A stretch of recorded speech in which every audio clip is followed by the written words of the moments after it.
is trans. Oh, I've got a thumbs up. Brilliant. Okay, good morning and welcome to the Planning and Rights of Way Committee. I'm Councillor Richard Butler. I'm the chairman of the committee, and as mentioned, we're being broadcast live on YouTube, and of course it will be available to watch afterwards, should you so wish.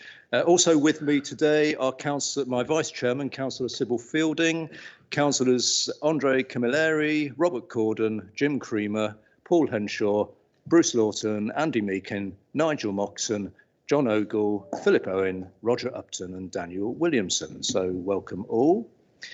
And also officers, could I ask officers just to introduce you, those who are speaking today, to introduce yourselves, please. Sally, thank you. I'm Sally Gill, Group Manager Planning. Good morning, I'm Jonathan Smith, a Team Manager of Development Management. Okay, thank you very much. So, Joel, are you speaking? Yes, announce. Yes. Yeah, it's Joel Marshall. Thank you very much. And you're pressing the buttons. I am. Okay, right. So thank you very much for that. So we'll go into the agenda. Item 1 is minutes of the previous meeting. Are we all happy to, previous 2 meetings? On the 22nd of June and the 29th of June, are we happy that those are correct? Show of hands, yes. Thank you. And item 2, do we have any apologies for absence, please? Thank you, Chair. Councillor Lawton replaces Councillor Tom Smith for this meeting only. Thank you. Thank you. Well, welcome, Councillor Lawton. And item 3 is any declarations of interest. Any any members or officers have any disclosable pecuniary interest to declare? Councillor Moxon, please. Yeah, after advice from the officers, I've got a private pecuniary interest in agenda item number 8, so I'll be leaving the meeting for that portion. Okay, thank you. That's item 8. That's the Lean Valley application. So thank you very much for that. And any, just for the record, any other private or pecuniary interest? Councillor Fielding. Just for clarity, I have in the past lobbied government over cross-border consultation to do with shale gas exploration. I have taken legal advice. I do not need to leave the room, but for clarity, I just wanted to mention it. Just for the record. No, that's fine. I understand that, and that's noted. Any other? No, I don't think so. Thank you. Which takes us on to item 4, which is do any members present have any instances of lobbying to declare, please? Councillor Ogle.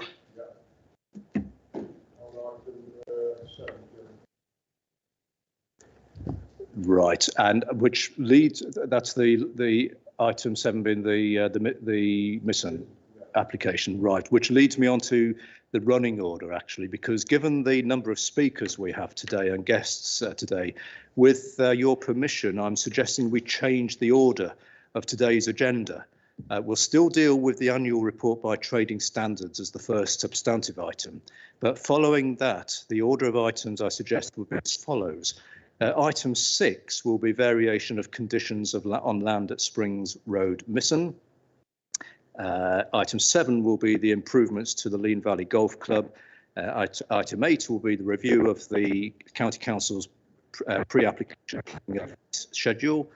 And item 9 will be, as now, the progress report. So I would hope we're all happy to change that order as mentioned. So that leads us into the first substantive item, which is the annual report of the licensing work carried out by the Trading Standards and Community Service. I'll formally move the recommendations which are on page 31 of the agenda pack. Do I have a seconder, please? Formally second and reserve the right to speak. Thank you, Councillor Fielding. And we're going to be spoken to today by Trish Hennessy to talk us through the report, who hopefully is joining us online, right?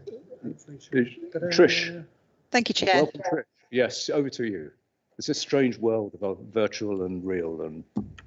But anyway, over to you, Trish. This is the annual report regarding the licensing work carried out by the Trading Standards and Community Service.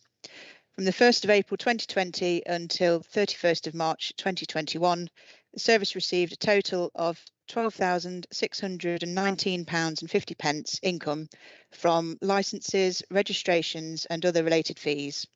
This total comprises of explosives at £4,527, petroleum £6,145 and petroleum record searches at £1,947.50.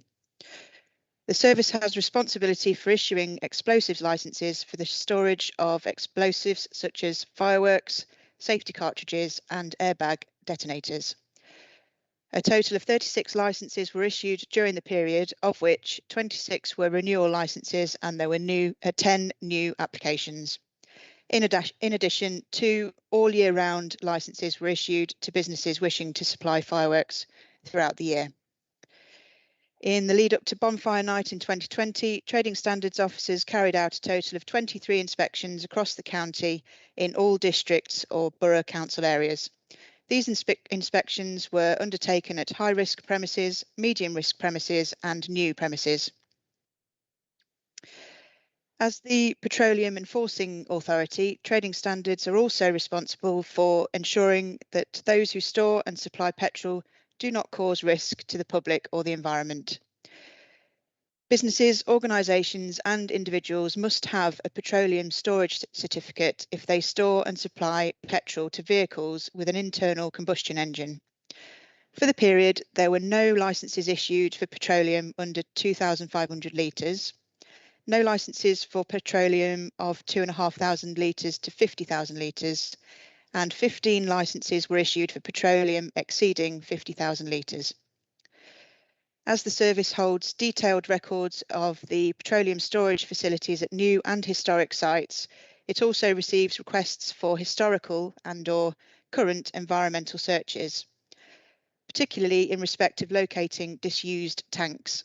19 such requests have been dealt with between the 1st of April 2020 and the 31st of March 2021. The fees for petroleum and explosives licensing are set nationally and by legislation. There have been 3 minor changes to the fees for petroleum in that petroleum licensing for up to 2,500 litres has increased from £44 per year to £45 per year. Licensing of 2,500 litres to 50,000 litres of petroleum has increased from £60 per year to £61 per year. And licensing for petroleum exceeding 50,000 litres has increased from £125 per year to £128 per year.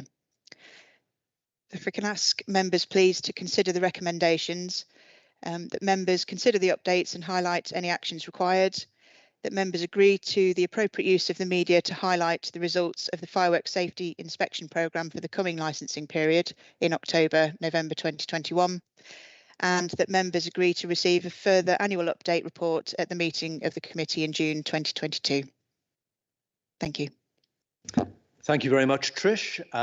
So I'll now open up the meeting for discussion and debate. Does anyone have any comments or questions?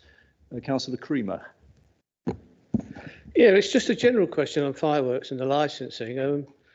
Are there more people applying for licences with fireworks? Because it does seem, it seems to me, that my area in particular, outside the fireworks periods, the general ones, November, Chinese New Year, etc., seems to be a lot more going off at private parties rather than public ones. I just wondered if it's an increasing workload. Trish, did you hear that? Are there more licences being applied for, increasing workload? I did hear that, thank you. What I'll do is I'll take that away and report back to the committee, if that's okay, just to be sure of the data on that. Yeah, are you happy with that, Councillor Creed? Thank you, that's fine, Trish, yes, thank you. Any other comments or questions? No, okay, so thank you. So thank you, Trish, for that. So we'll look forward to your reply to Councillor Creamer's question. So with that, we'll move to the vote. Can I have a show of hands, please, those in favour? That looks to be unanimous to me, just for the record. No one against and no abstentions. So thank you very much. Thank you, Trish. Thank you, Chair. So we'll move on to our next item now, which is the following the change of order. This is the variation of conditions on land at Springs Road, Misson. I'll formally move the recommendations on page 107 of the agenda pack. Do I have a seconder, please? Formally second and reserve the right to speak. Thank you, Councillor Fielding.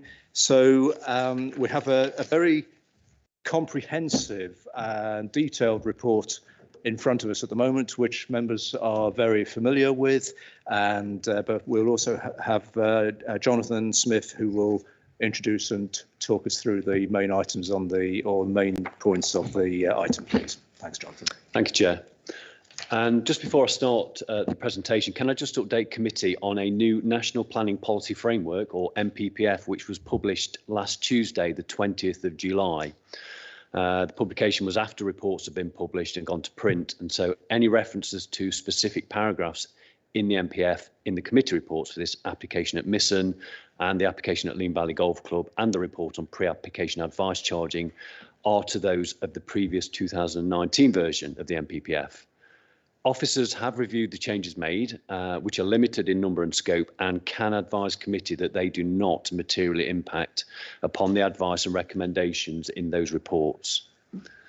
So starting now with the application, this report relates to the sole remaining shale gas exploration site in Nottinghamshire. It considers two interrelated Section 73 variation of condition planning applications seeking to extend two time-limited permissions in order to retain the well site, the main vertical borehole and the associated groundwater monitoring boreholes for a further period until November 2023.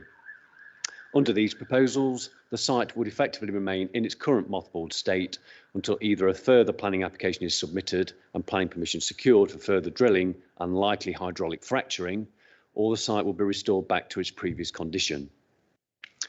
The well site is located in the northernmost corner of the county within the Idle Valley area, approximately 3 kilometres north of Misson Village. The land forms the northern part of the Rocket site, or the L. Jackson and Co site, which was historically an MOD establishment and used during the Cold War as a Bloodhound missile base, and is now home to a private enterprise selling ex-military vehicles and equipment.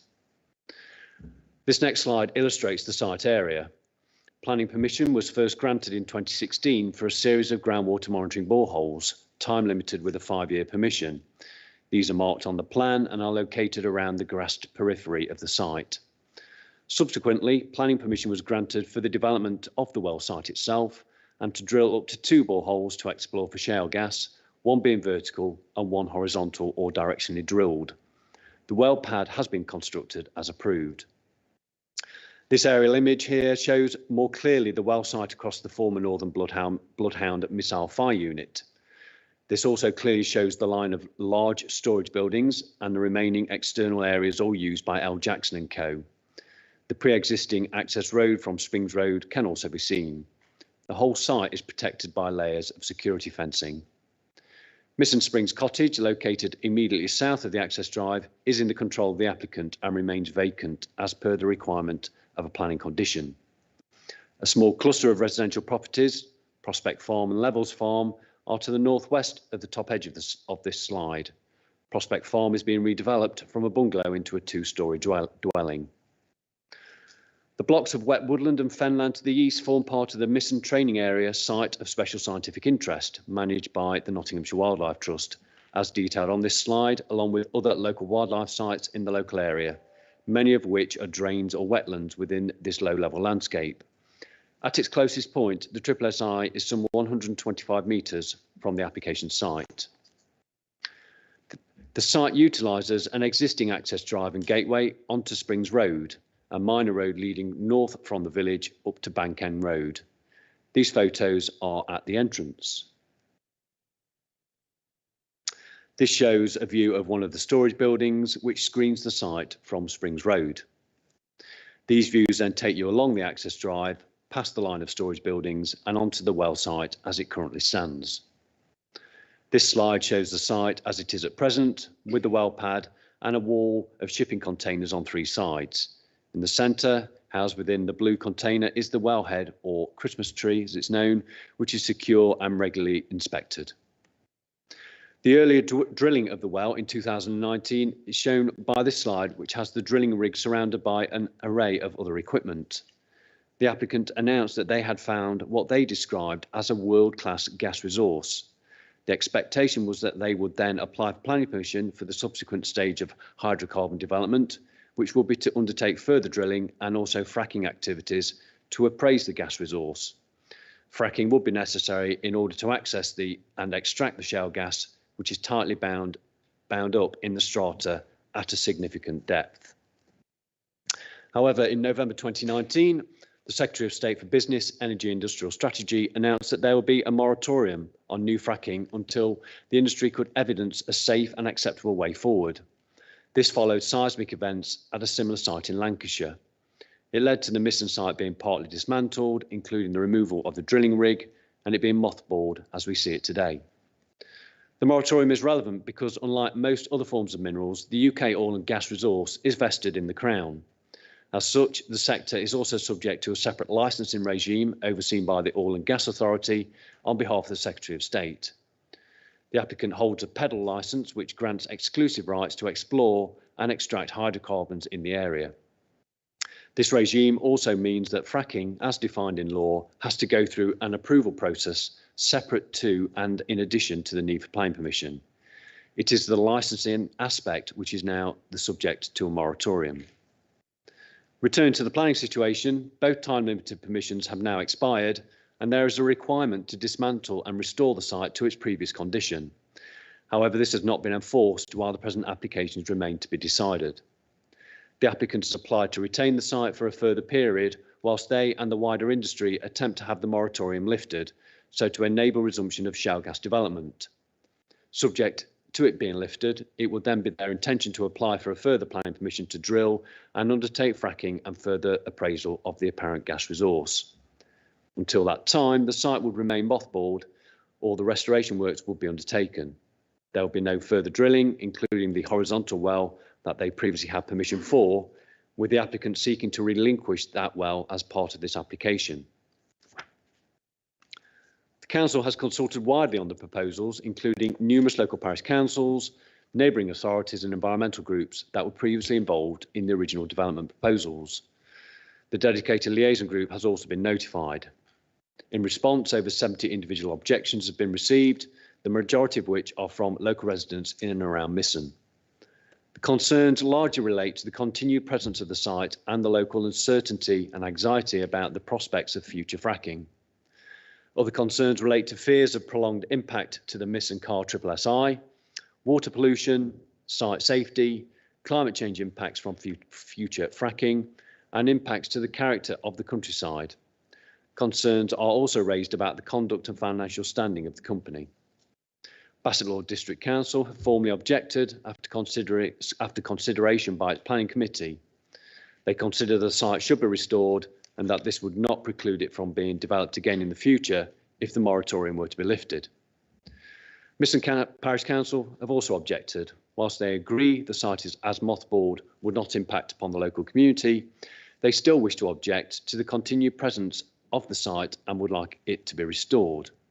They would, however, suggest retaining the groundwater monitoring boreholes for a further period if the permission for the well site is not extended.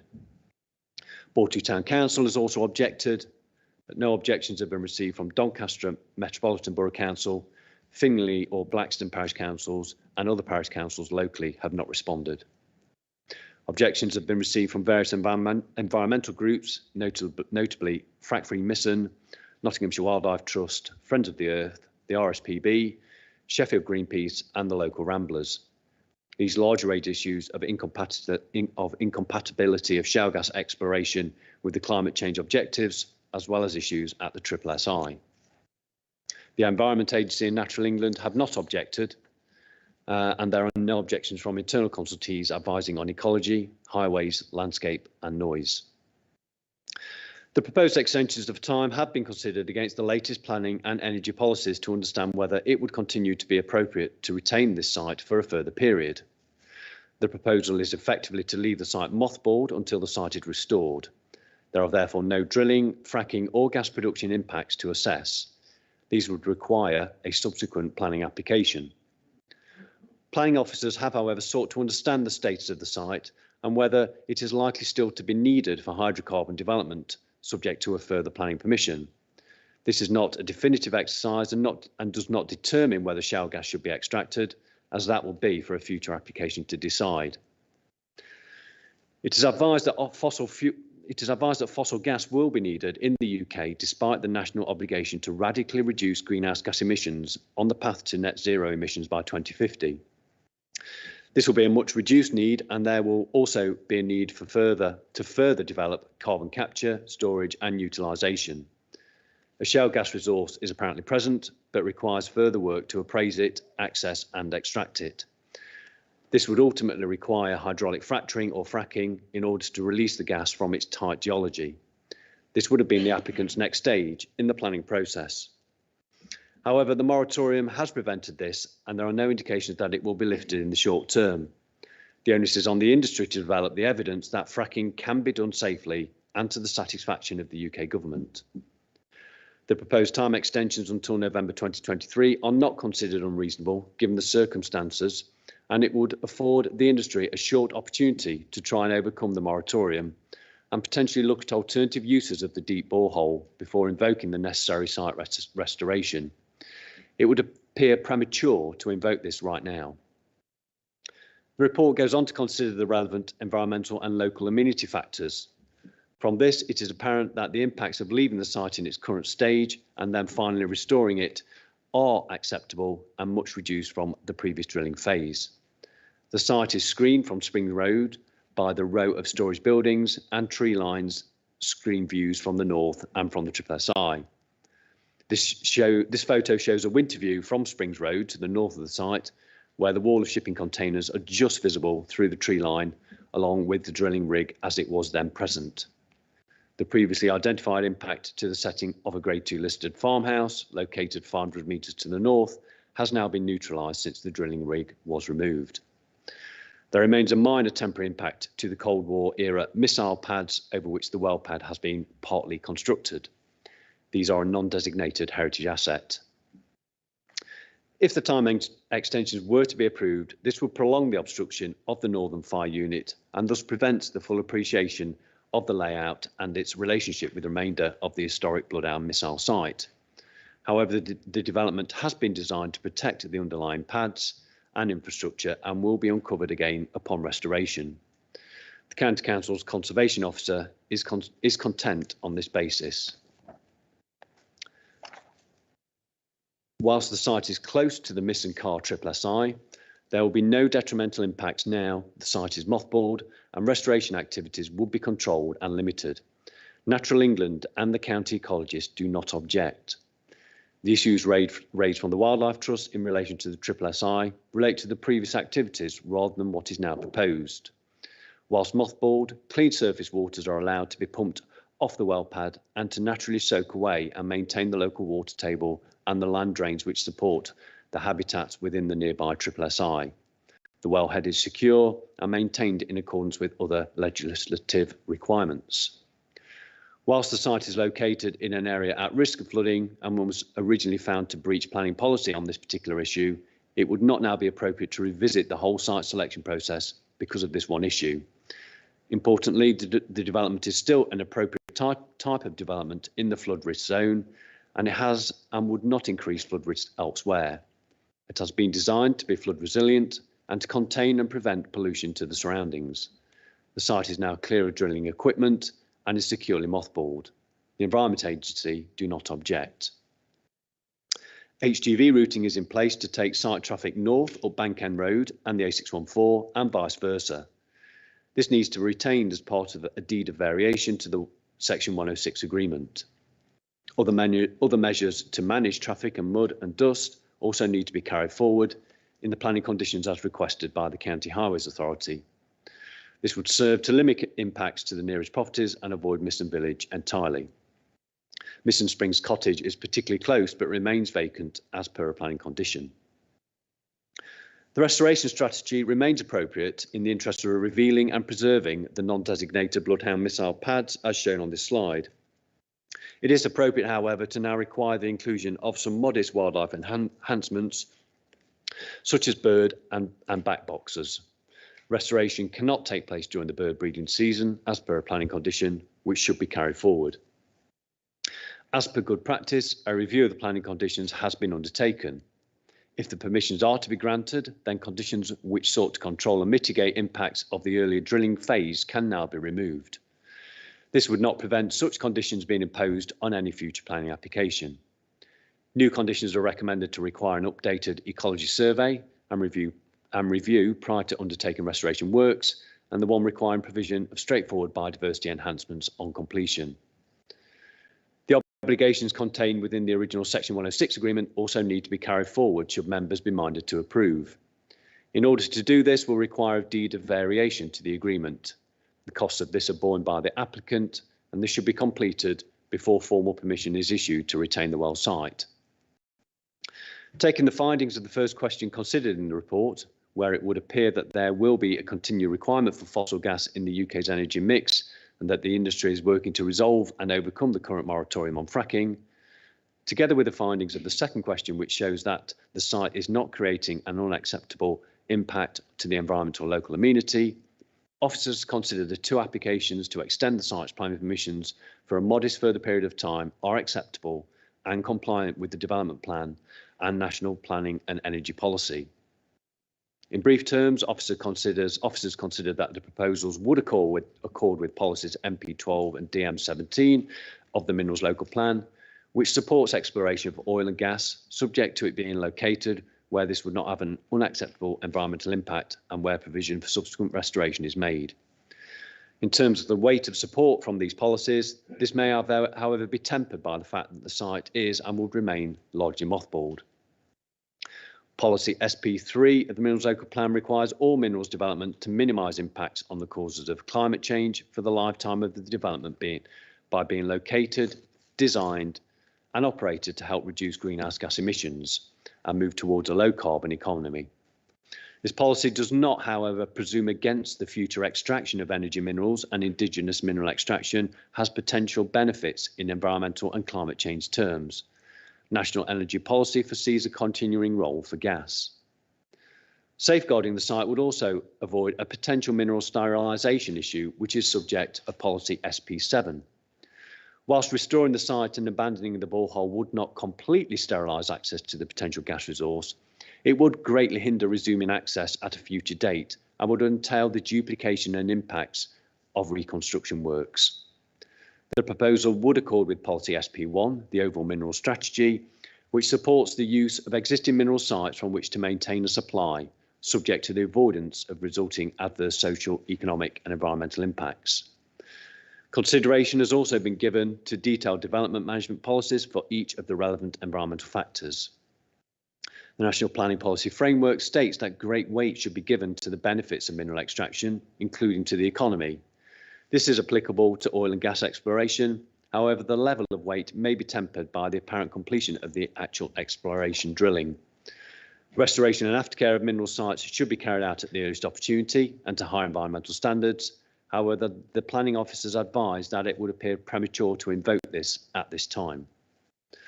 Whilst there is a high degree of uncertainty as to whether the current moratorium on fracking will be overcome, it is officers' view that maintaining the site for a relatively short additional period would appear reasonable and would allow the applicant an opportunity to overcome the moratorium or consider alternative uses for the existing borehole before it is finally plugged and restored. Officers consider that there will be no unacceptable impacts to the environment or to local amenity, whilst the site is retained until November 2023 in the way proposed. Any impacts are now greatly reduced or neutralised since the drilling operations ceased and the site entered a state of mothballing. Officers conclude that the two applications generally accord with and do not conflict with the identified relevant principal planning policies and national planning and energy policy. The recommendation is in three parts. Firstly, it is recommended that Section 73 planning permission be granted in respect of Proposal 2, which is to retain the associated groundwater monitoring boreholes until November 2023 and the updated conditions presented in Appendix 2. Secondly, it is recommended that Section 73 planning permission be granted in respect to Proposal 1 to retain the well site, again until November 2023, with the updated conditions in Appendix 1. The second recommendation is, however, subject to the applicant first undertaking a deed of variation to the existing Section 106 legal agreement in order to retain the necessary obligations as set out in paragraph 334 of the report. This may also require consequential amendments to the associated restoration bond agreement that is in place. Thank you, Chair. Thank you, Jonathan. That's very detailed, and thank you for that. At this stage, do any members have any questions, points of clarification from Mr. Smith, please? Yeah, Councillor Creamer. Yeah, just a point of clarification. It says that the permission will end on the 20th of November 2023. However, forgive me, I didn't have my pen with me, but it said it won't start until there's certain conditions are met. So is that actual 20th of November set in stone? It is, yes. Yeah. Okay, no other points of clarification. So at this stage, we do have some visitors and speakers to speak on this item. We have 5 in total. Before I invite visitors to speak, Mr. Barker, the clerk, could you just explain the procedure, please? Thank you, Chair. So each speaker will have a maximum of 3 minutes to speak, with the exception of Councillor Taylor, who's a local member, has a maximum of 10 minutes. Notice will be given to you when the final minute of your allotted time has arrived by me saying 1 minute. Speakers should not introduce new material, be that plan, photographs or written documents, and only issues relevant to the planning application should be addressed in the presentation. These include impact on local residents and the environment, relevant planning policies and government guidance. You should not refer to non-planning issues such as property rights, covenants, loss of property value or view. Members of the committee may ask you questions for the purposes of clarification, and the chairman will invite the relevant officer to respond to any factual matters raised by your presentation or subsequent questions. Thank you, Chair. Thank you very much. So our first speaker is Dennis May from Frack Free Missen. So Good morning, sir. Welcome to the meeting. Morning, councillors. And you, as soon as you're ready, you can address the... Could I possibly raise a point of order? A question. Is that allowed? Yes. Yes. Some of Mr. Smith's explanation of the moratorium was not correct. The moratorium does not stop shale gas development. The moratorium is a presumption against ministerial consent for associated hydraulic fracturing under the Infrastructure Act. There is a technical difference. I can expand later if required. Well, I think shall we treat this as a point of clarification? Yeah. Clarification, sorry, not a point of order, sorry. Do you want to just come back on that, please, as a point of clarification?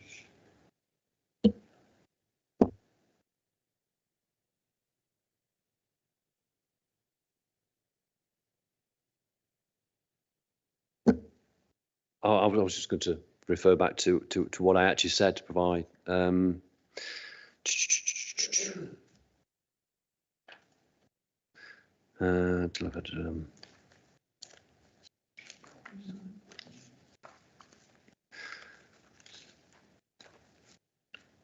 So I said a shale gas resource is apparently present but requires further work to appraise it, access and extract it. This would ultimately require hydraulic fracturing or fracking in order to release the gas from its tight geology.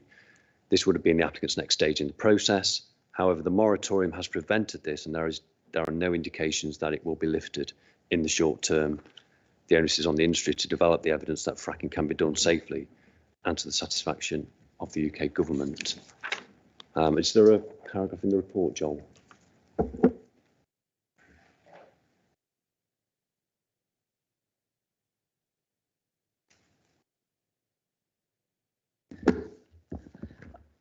Thank you. I think the point that fracking is subject to the moratorium, it's true there is a legal definition of fracking, associated hydraulic fracturing, within the Infrastructure Act.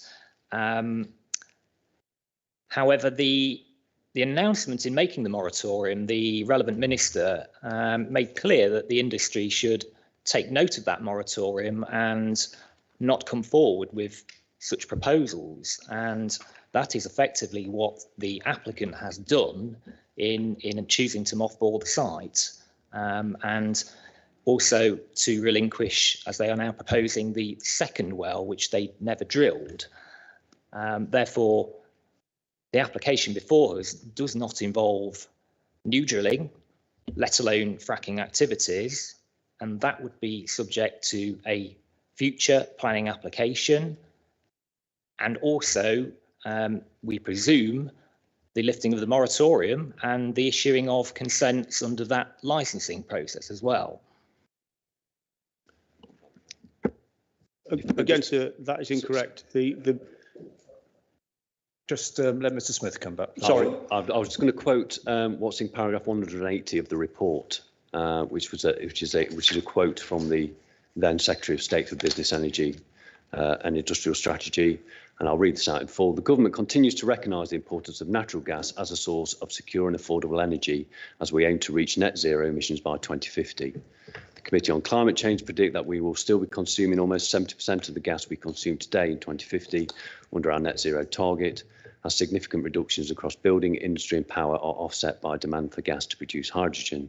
It is therefore critical that the UK continues to have good access to natural gas from both domestic and industrial and international markets. This next paragraph is probably more pertinent. On the basis of the current scientific evidence, government is confirming today that it will take a presumption against issuing any further hydraulic fracturing consents. This position and effective moratorium will be maintained until compelling new evidence is provided which addresses the concerns around the prediction and management of induced seismicity. While further applications for hydraulic fracturing consent will be considered on their own merits by the Secretary of State in accordance with the law, the shale gas industry should take the government's position into account when considering new developments. Okay, thank you, Mr. Smith. And I think the point is that although we've heard the verbal presentations today, we do have a very detailed report in front of us, and also there's a lot of history as well that members are very familiar with. So I think it's probably best if we go into your original presentation to us now, please. Thank you. Thank you, sir. Thank you for your clarification. Okay. It is disingenuous and inaccurate for the applicant to reason that the moratorium prevented or is preventing the previously permitted exploratory works from being carried out at Mizzen. The drilling rig was withdrawn from site some 7 months before the moratorium came into effect. That was a commercial decision. It is inaccurate to claim that restoring the site will sterilise the mineral resources. That protocol does not apply to hydrocarbons, least of all shale gas.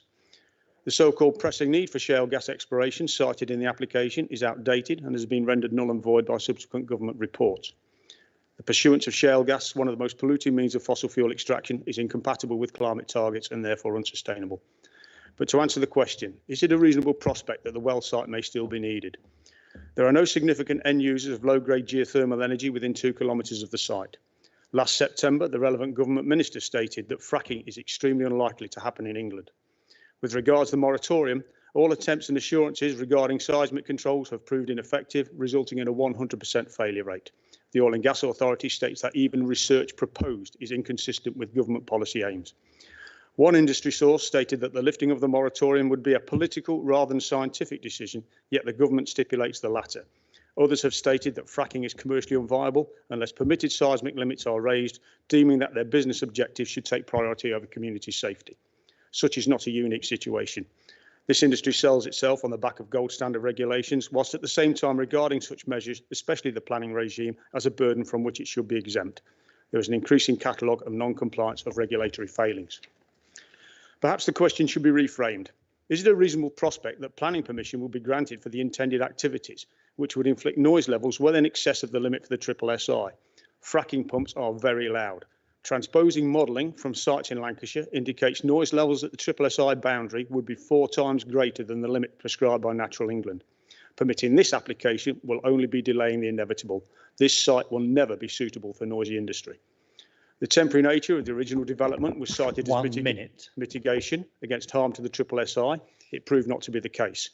Previous noise controls have demonstrably failed, and a relevant planning condition was treated with contempt by the applicant. In the original decision, the benefits of development were considered to outweigh the harm. This situation is now reversed. Your refusal of permission will be in line with current government policy, paragraph 180 of the National Planning Policy Framework, and remove a proven threat to a nationally significant wildlife reserve. Councillors, this application is nothing more than a cynical attempt to manipulate the planning system in order to prop up a failed industry. You have adequate reason, justification and a duty to our communities to refuse. Thank you for your attention. Thank you, Chair. Thank you, Mr. May. Very clear. Do any members or officers have any questions or points of clarification for Mr. May, please? No. And officers, I think nothing's come back on. No. Okay. So thank you for that. And our next speaker is Janice Bradley, who is from the Nottinghamshire Wildlife Trust. So Janice, you have up to 3 minutes to talk to us. Thank you. Thank you, Chair and councillors.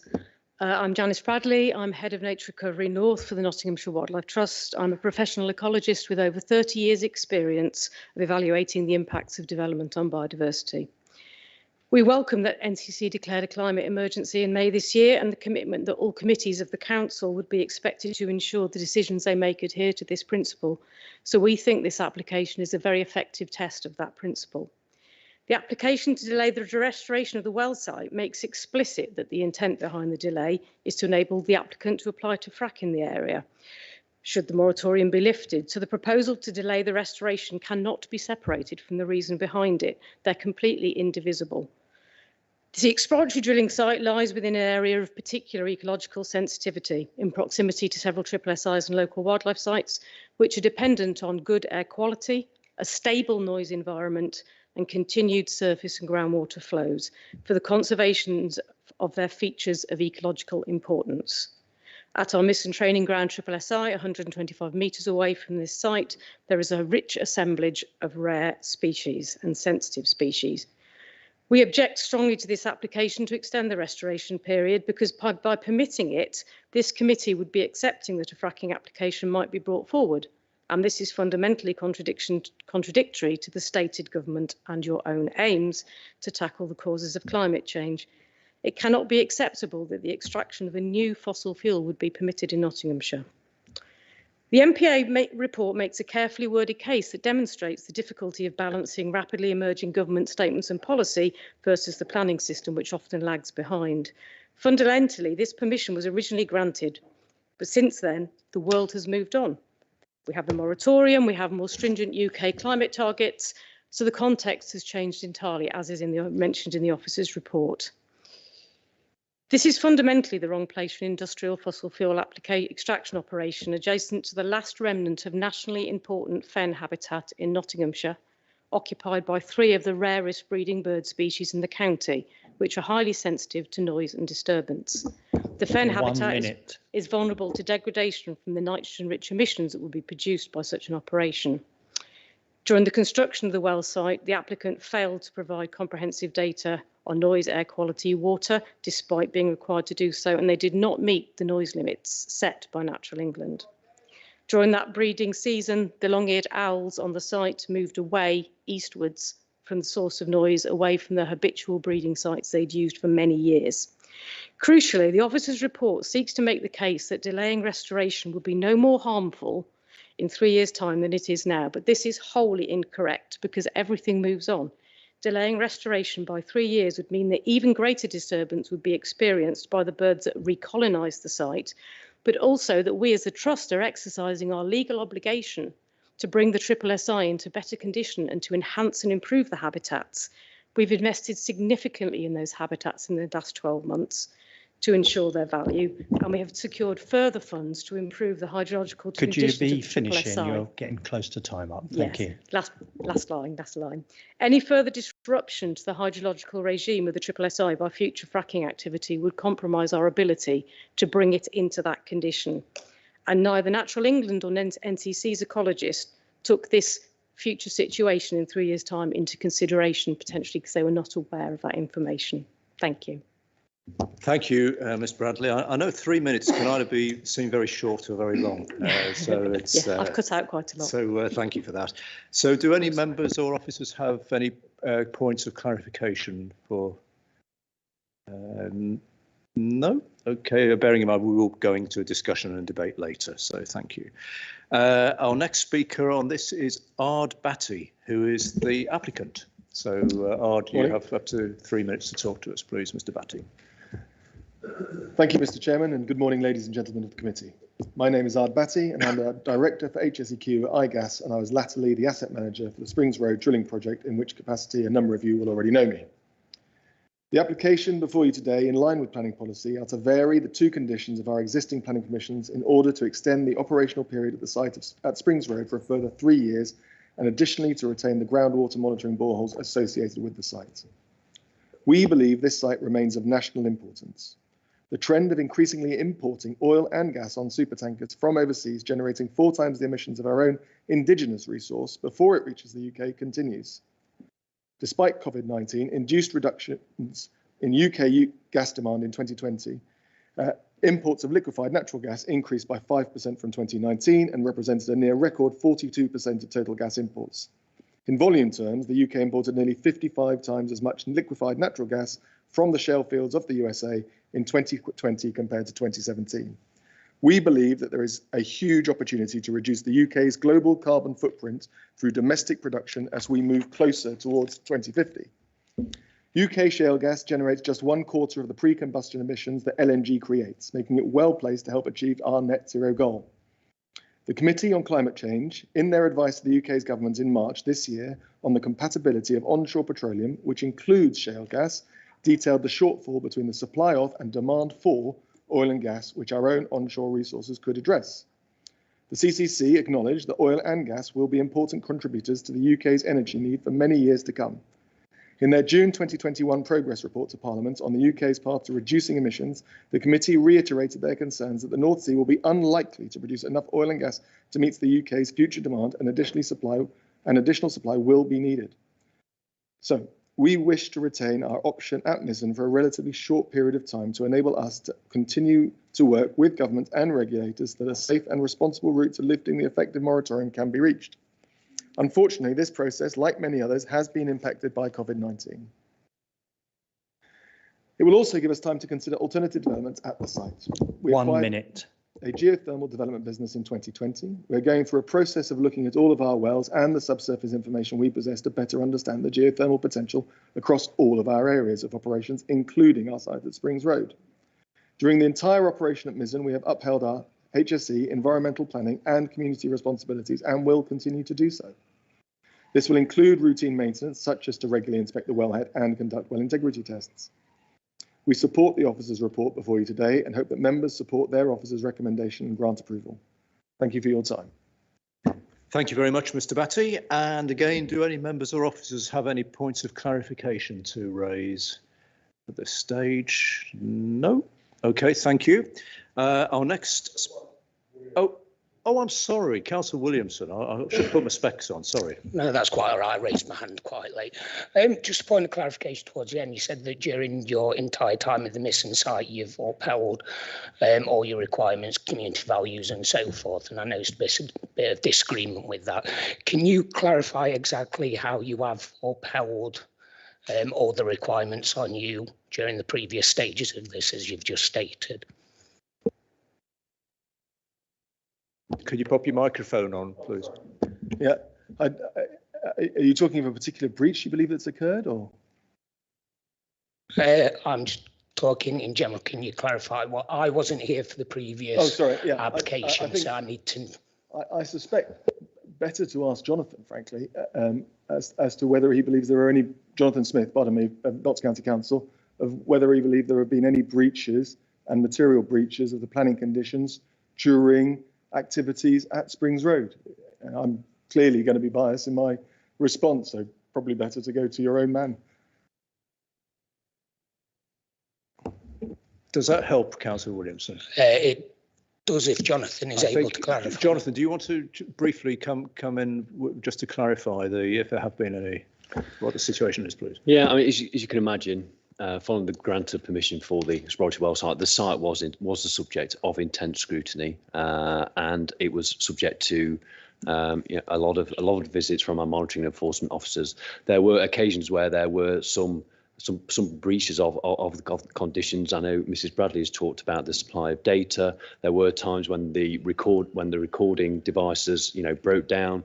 I don't think any fault of the applicant, and they were resolved as soon as they can. And so, but yes, there were periods where there was incomplete data provided. But I've discussed this with Tim Turner, our monitoring enforcement officer, in the past few days, and I think the point that he wanted to make was that the site was subject to significant scrutiny. We did receive quite a number of complaints about the site.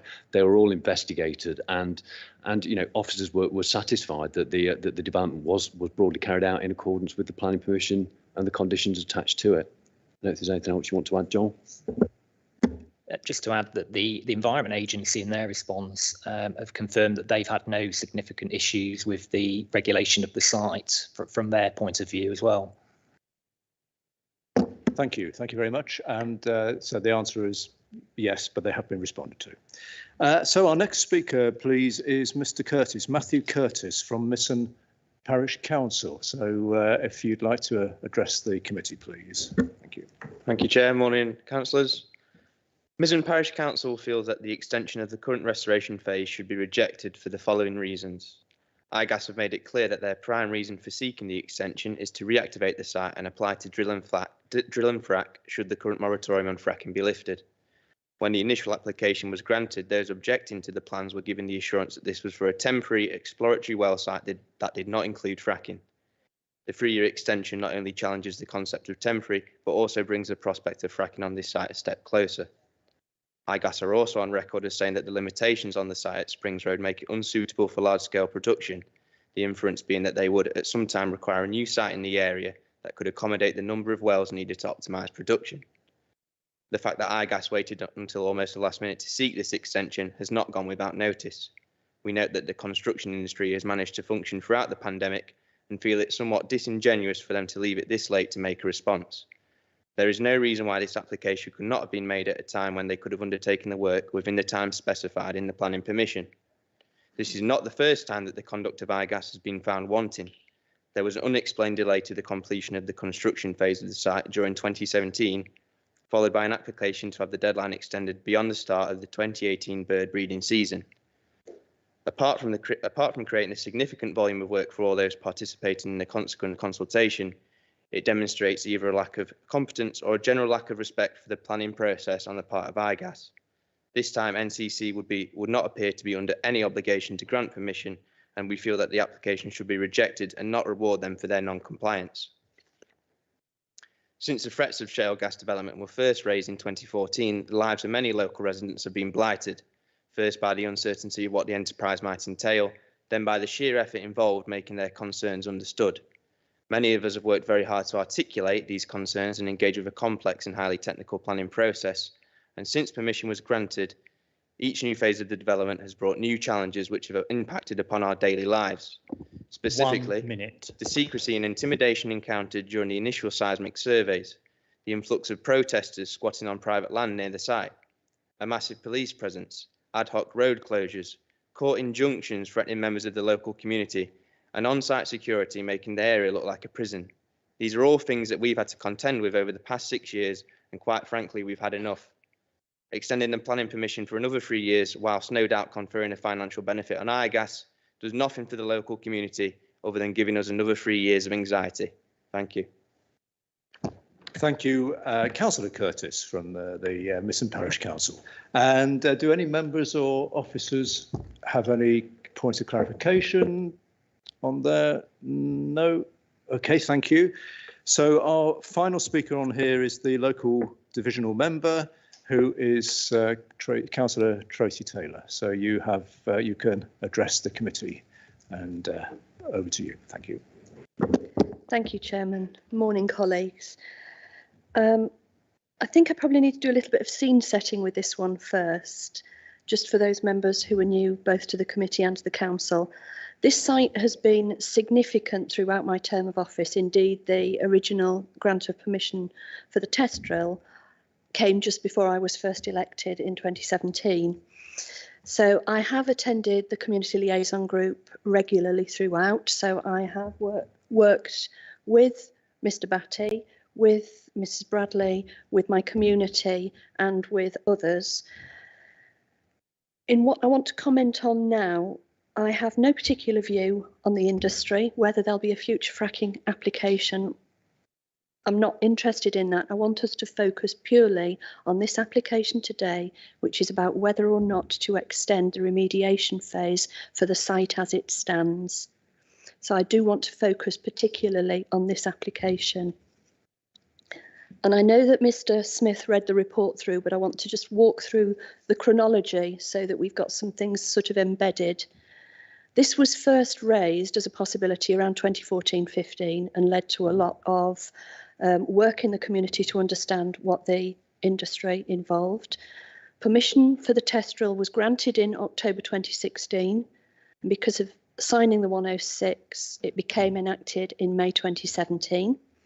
The work began in November 17 and ran through to December 18. That was construction phase. The drilling ran through until May 19. When the drilling finished, we went into core sampling and analysis. That analysis was very positive, and IGAS were quite open, publicly made public announcements about the quality of what came out of that test drill. So there's no doubt in my mind, no doubt in the community's mind, were it to be possible for them to proceed to for an application to frack, they will. Again, I have no comment to make on that. This is about where we are now. Because the moratorium came into play in November 2019, nothing else has happened. So the site's been dormant since mid-19. It should have been restored by the end of 2020, and the applicants submitted this application not to remediate in time at or beyond the point at which the site should have already been restored. No efforts, no work on restoration had been undertaken. One would assume because they were optimistic that they could proceed to a fracking application, which the moratorium has clearly stopped. My concerns with the prospect of granting this today are in terms of whether you are being asked as a planning committee to decide in the moment on valid planning grounds today whether or not to allow this site to stay mothballed, because the conversation we have heard repeatedly is that the moratorium may or may not stay in place. So as I'm hearing this debate, you're being asked for the first time in my planning experience to make a decision in the moment about a change in planning regulations, change in the planning environment, which may or may not happen in the future. The fact is today that moratorium is in place. The officer, when Mr. Smith read back a section of the report, I noted down, he specifically used the words, "There is no indication of the moratorium being lifted in the short term." Now, I don't know what he defines or what officers define as the short term. And yet so much of this decision today makes the case, so much of the written report and the recommendation makes the case that the moratorium may be lifted. So I'm asking you to focus on what the conditions and the environment are today, the day you're making your decision. And I would challenge the approach of assessing any application against a future possibility. I'd also raise the question in terms of the conditions, which reference a temporary period of extension to November 23. And I would ask the officers, if that were to be temporary, what next? So if you are minded to grant today, I would look for what I would call a dead stop and not a temporary permission. Otherwise, we could relift this at intervals. There were a couple of other things that were said. Absence of comment from neighbouring parish councils. I would make the comment in this application that silence does not indicate that those neighbouring communities are not concerned about the industry and the possibility of fracking. They are not concerned about whether this site represents a blight because it is not within their community. It's the residents of Misson and Misson Springs who live with this mothballed site as a potential blight. The surrounding areas don't see that and don't live with it the other every day. So please do not make the mistake of believing that silence from other quarters represents any form of tacit consent. It does not. The impact of the site is far more than simple visibility in the environment. The impact of this site sitting mothballed is a daily reminder to my residents, to that community, that this may become a live site in the future. Again, I have no comment to make specifically on the industry, but what I do say to you is it appropriate to set the needs of my community against what is in effect a commercial saving on the part of this applicant now? And it could be that the applicant, depending on your decision, is required to restore the site sooner than later. That carries a cost. I accept that. It could be the moratorium lifts in the future and iGas submit a fresh application for fracking, which may be granted, I don't know. You'll be potentially in the invidious position of making that decision. In which case there's a cost to restore now and a cost for future activity. Is it appropriate to set the needs of my community in the moment against commercial interests of a large industry who may simply end up with 2 bills instead of 1? So I suppose I'm asking you to consider this in the moment based on what the rules are today and not on what might happen or might not happen at some point in the future, to consider the impact this is having on the amenity and living and anxiety of my residents today, and not to set that against a commercial saving for the applicant. Thank you, colleagues. Thank you, Councillor Taylor. All very succinct and clear. So do any members or officers have any points of clarification for Councillor Taylor? No. OK, thank you. Right, so that's the final last of our guest speakers. So we now go into discussion and debate and come to make a decision. So I'm opening the floor up. Does anyone have any comments or questions? Councillor Owen, please. Yeah, thank you, Chairman. Not questions, but really comments on this particular application. I have to say that I am surprised and a little disappointed at the officer's recommendation. The phrase that they used, it would be premature to invoke restoration. Well, I disagree. I don't think it will be premature to invoke restoration. And indeed, there's already been a 6 months grace period pending the consideration of this application. We need to be clear, as I think has already been said, that this isn't an application to either approve or disapprove of fracking. The government, unfortunately, in my view, bottled out of making a decision one way or the other on whether they approve of fracking. And so they went to this moratorium, which has been in place for a considerable period of time. And I don't think there is the slightest degree of evidence that that moratorium is going to be lifted in the near future, or even in the medium-term future, or indeed even in the long-term future. It's quite convenient to have a moratorium and the problem in effect goes away. But of course, the problem for residents up in the north of the county does not go away, because they were promised restoration after a period of 3 years and they haven't got it. And they're looking to us to enforce the condition. And I can see no reason why we shouldn't.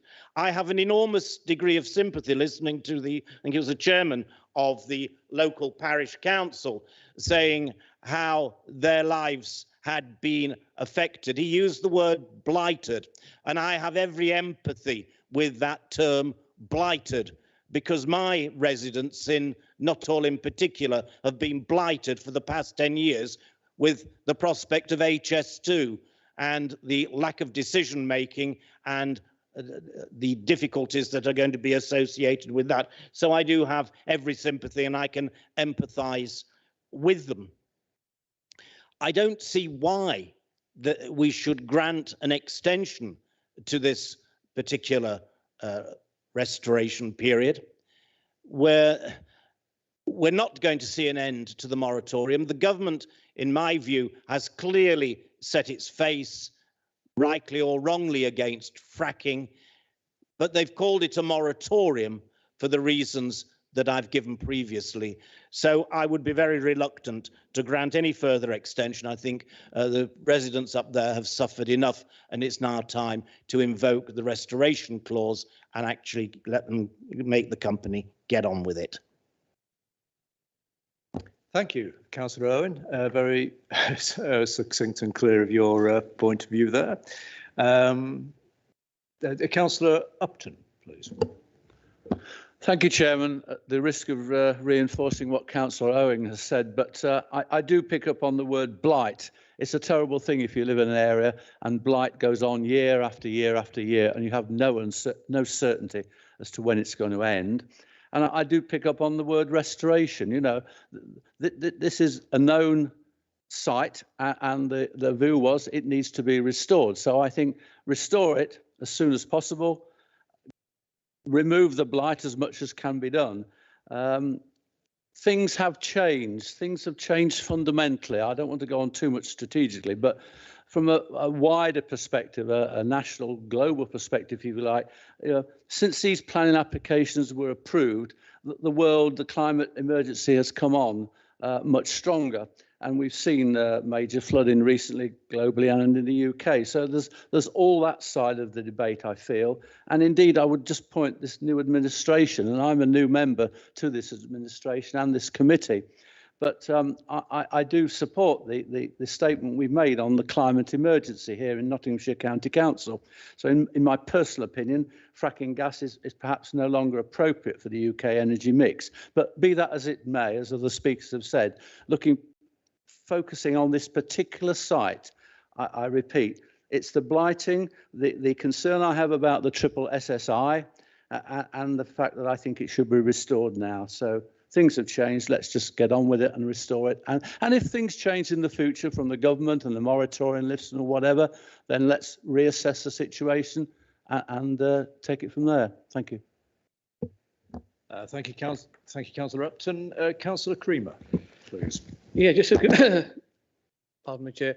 Just agree with the very last item Councillor Upton was saying, that things have actually changed. If we actually, this is a form of land banking, which we're sort of agreeing to. And land banking in any form has never been good. It's never been good for the communities. It's never been good for anybody. So we're asking for a moratorium that we don't know is going to get lifted or not for an outcome. I did ask earlier on, was the actual 2023 November set in stone? They said yes, so that's fine. But the thing is, we should actually be enforcing this now. We're talking about an industry. Yes, it might be reasonable to ask for one, but it's on a gamble. We were talking about a multi-billion-dollar industry here. If they actually restore and the moratorium is lifted later, they can always reapply. And with this government, I'm sure they'd get that permission, they get the pedal license, they'll get everything they need then. So at the moment, even if it's only temporary, in my personal opinion, it should actually be restored within the license they've already got. And if anything, if the moratorium is lifted, then they can come back. It's the moratorium stopping them going forward at the moment, nothing else. But we have planning permissions, we have a date on it, and yes, dates have been extended for various reasons in the past, but I don't think it's a very good example or reason to extend it at this time, because of a moratorium when we don't know what's going to happen, and because we've actually set a climate emergency, which I actually agree with. I think we're not being quite ambitious enough, perhaps. But if I can say, and the chairman and the officers have done an excellent job, regardless of whether I disagree with them or not, we are stuck in a hole. We're basically the enforcers for the government. We are basically the police force. We need more power so that we can enforce our climate emergency on all levels of planning. That's not within our jurisdiction at the moment. I really wish it was, and I think we should campaign for that. So, yeah, at the moment, I would be minded to actually keep the planning permission as is and not extend it. Thank you, Mr. Chairman. Thank you, Councillor Creamer. Councillor Lawton and then Councillor Williamson. Thank you very much. I'm torn with this application. I come in with an open mind as to the decision-making process. The applicant is applying for an extension, effectively. We deal with extensions on gravel extraction, on all different sorts of minerals across the whole of the responsibility and area of the local minerals plan, and we give those extensions quite happily. Those extensions blight communities. You know, I've got areas in my patch where extensions have been accepted for gravel extraction, which blight my communities. But my communities have come to, in inverted commas, live with the implications of those decisions that are made by this planning committee. I support those communities and fight those particular applications. So, from that point of view, I'm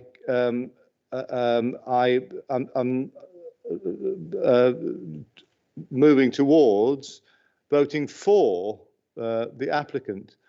But then, on the flip side of the coin, the applicant can very easily just apply for another application when the moratorium is lifted, and that would seem to me a sensible way of moving forward with this application. I take objection, actually, to be quite honest with you, for the objectors to this planning application talking about climate change as an excuse not excuse, as a rationale for this planning committee.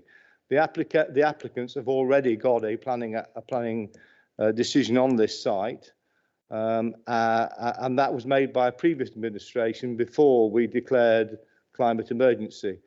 So I do take objection to bringing that into the argument, trying to persuade members to make their decision on that basis.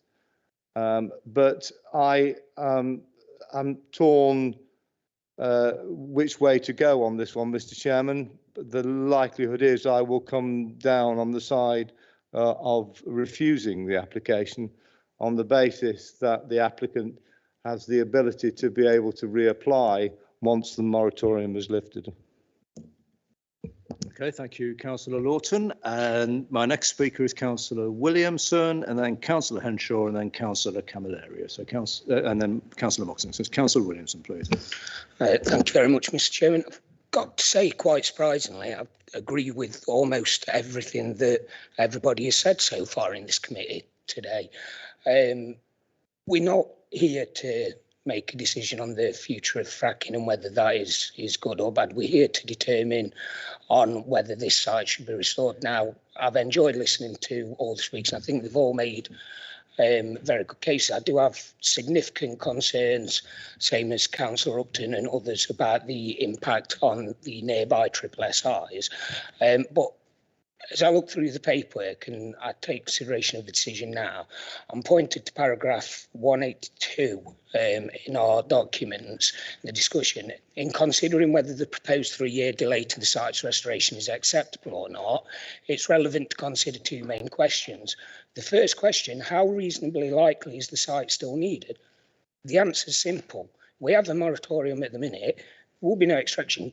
The site right now is not needed. It absolutely should be restored, as was agreed to and committed to in the original application. I have to say, I do not agree at all with a potential sterilisation issue where we make them restore the site. And in my opinion, I don't feel that it would be that difficult to reopen it up in the future should the moratorium change, and which I have no doubt if it did change that the applicant would come back with a fresh application that would have to be determined at the time. But right now, the site isn't needed, and it should absolutely be restored for the needs and wants of its residents and for the peace of mind of the parish council and all councils close by. Thank you, Councillor Williamson. Sorry, I was just taking advice from the legal officer there, but I did hear what you were saying. Councillor Henshaw, please. Thanks, Chair.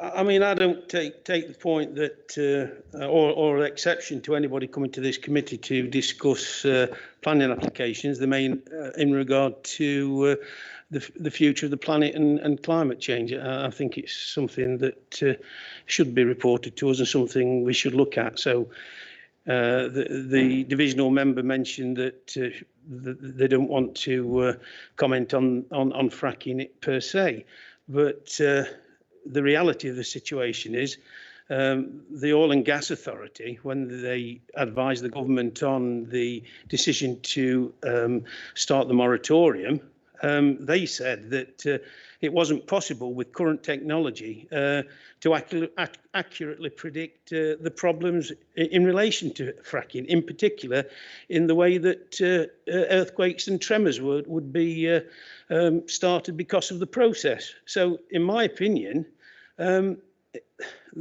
future of fracking, although there is the moratorium, which is in our opinion, I would say, not likely anytime soon to be lifted.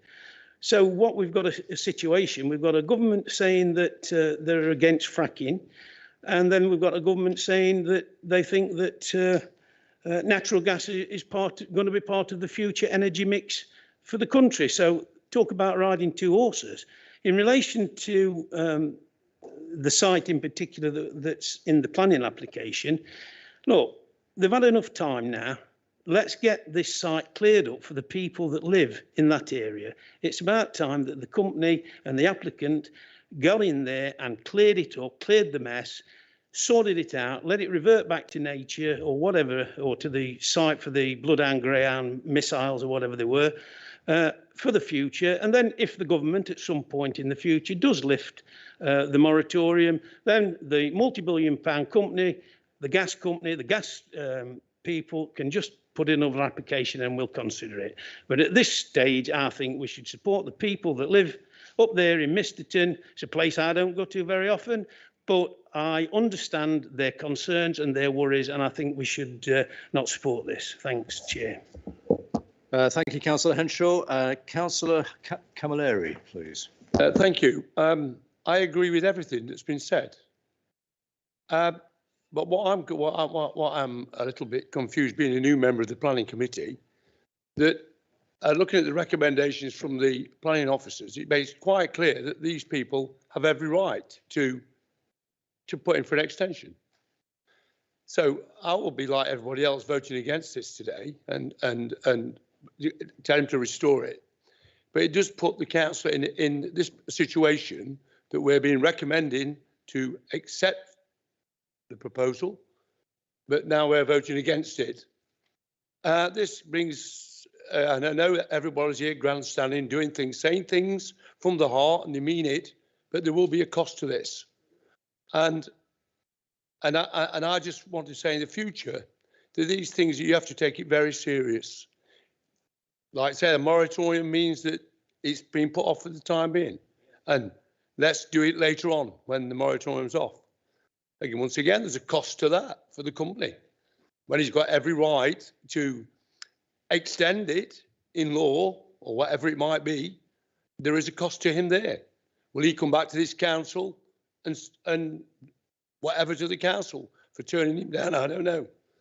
But I am a little bit concerned about this today, where we're voting against it. Obviously, it's going to happen. But we're left in, make no mistake, where it's not, it won't be the end of this matter, I'm sure. Thank you.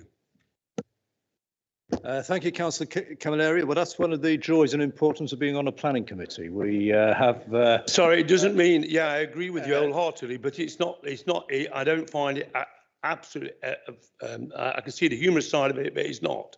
We are, as a planning committee, serious committee, making serious decisions on people's lives and what have you, and companies' existence. This is, I will have something to say after in private. I am not happy about this one bit. And I understand completely what you're saying. And as we hear so many times as well, whatever application we're discussing, you hear that expression, making difficult decisions. And that's what we are here to do today. And I fully respect what your point. Councillor Moxon, please. Thank you, Mr. Chairman. I think having listened to everyone else, there's not really a lot more that I can add to this, if anything. I think it's just disappointing that that this has come to us as a recommendation to extend it when it clearly needs to be restored. The moratorium could go on for almost indefinitely, and what they're going to do, keep coming back every 2-3 years for an extension, and on the basis that there's the moratorium and whatever other reasons there are at the time for needing an extension. So I just don't think it's acceptable. The site clearly needs to be reinstated, as everyone else has mostly said. There's the opportunity for the company to come back in the future should there be a lifting of the moratorium, and they can apply for a license at that point, and a decision made at that point in the current regulations. But at the moment, I see that, for the sake of the local residents around there, this site needs to be restored as per the original planning permission. Thank you. Okay, thank you. And now my next indicated speaker is Councillor Ogle. Yeah, well, I've got sympathies all around here, but what I'd like to know is, because I suspect that the company will take this to appeal, which they're legally entitled to do, and it's going to cost, whatever the outcome, it will cost the council a substantial quantity of money, and there's a possibility that on appeal it will be granted. So I'd like to know the possibility exactly what it would cost the council if it went to appeal, and I'd like to know what it would cost the council if it went to appeal and is granted. So those are the two different costs to the council. But I've always supported my community, so it's a very difficult decision. But I think we need to know that side of it before we make the decision, Chairman. I'm still undecided at this moment. Thank you, Councillor Ogle. Well, I'll ask for clarification with regards to that, but thoughts about costs and how much things might cost do not come into a planning application, planning commission.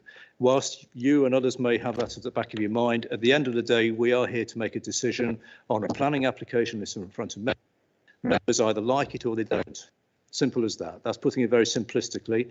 We can't assume, well, actually, I will assume for a moment, if we refuse permission, we don't know for sure whether the applicant would appeal. They might accept it for all we know. We just don't know. We can't go there. We can't discuss that today. And we can't really, and I'll wait for clarification, but we can't get into the realms of what might happen, certainly from a cost point of view. But am I correct in saying that, Mrs. Clack, our legal officer, will just clarify that, please? Yes, thank you, Chair. Yep. Obviously, I suppose there's two aspects really to the question of costs. There's the cost to the county council, excuse me, of defending an appeal where there's an officer recommendation for approval, and as Chair says, really that's not something which should come into. You shouldn't take too much store by that, because obviously it is a recommendation. The members of this committee, are the decision maker. So you can vote against the recommendation. You don't have to agree. What I would say is that we must be very careful that those reasons are valid planning grounds, and I think and I would suggest, Chair, perhaps. As it looks as though the majority of members are minded to vote against the officer's recommendation and to refuse the planning permissions, that perhaps we just discuss what the reasons for the refusal would be, because they would need to be valid planning grounds, because obviously the risk then is on appeal. Then we could, if that was wholly unreasonable, we could be at risk of a cost award being made against the county council. Thank you, Mrs. Clark. I hope that helps clarify the situation. Now, Councillor Fielding, you seconded the proposal. You reserved your right to speak. Do you wish to make? Yeah, thank you. Having carefully read the papers and listened intently to what's been said, I support the view what I believe is the vast majority of colleagues here. And I don't believe I can support this application. Right, thank you. I don't think there are any other speakers. I think everyone's spoken who wishes to speak. This is a very sensitive application, and we've heard discussion and debate and also some technical legal advice as to what processes might be. Now, do we? Yes, Mr. Smith, you need to. Sorry, I do beg your pardon. You need to respond to the comments that you. Perhaps been given the opportunity to defend the officer's recommendation, Chair. Yes, thank you. I totally get where you know the comments that have been made are are perfectly valid. I understand them completely. Without, I don't want to try and start sounding too political, but yes, the moratorium, yes, it's making things difficult and it's bringing uncertainty to the planning process, I believe. We've talked a lot about sterilisation. Would the restoration of the site sterilise, or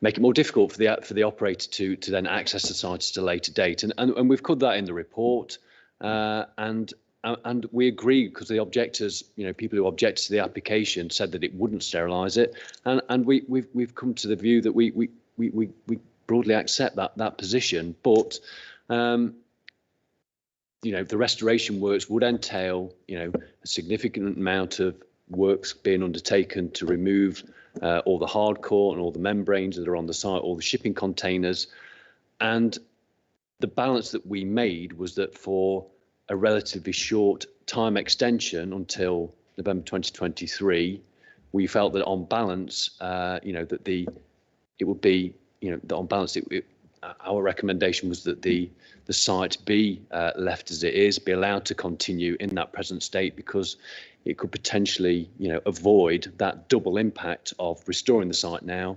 But if the position came that the moratorium was lifted, and future applications came in and the applicant was granted permission, that those works would almost need to be reinstated. So those points were considered, but on balance, given the length of period that's being sought for in the application, we felt on balance, and given the state of the site, it is mothballed. I completely get all the blight issues that have been raised by local people. Officers, when they've been to visit the site, we've all had our photos taken in our car as we've driven into the site.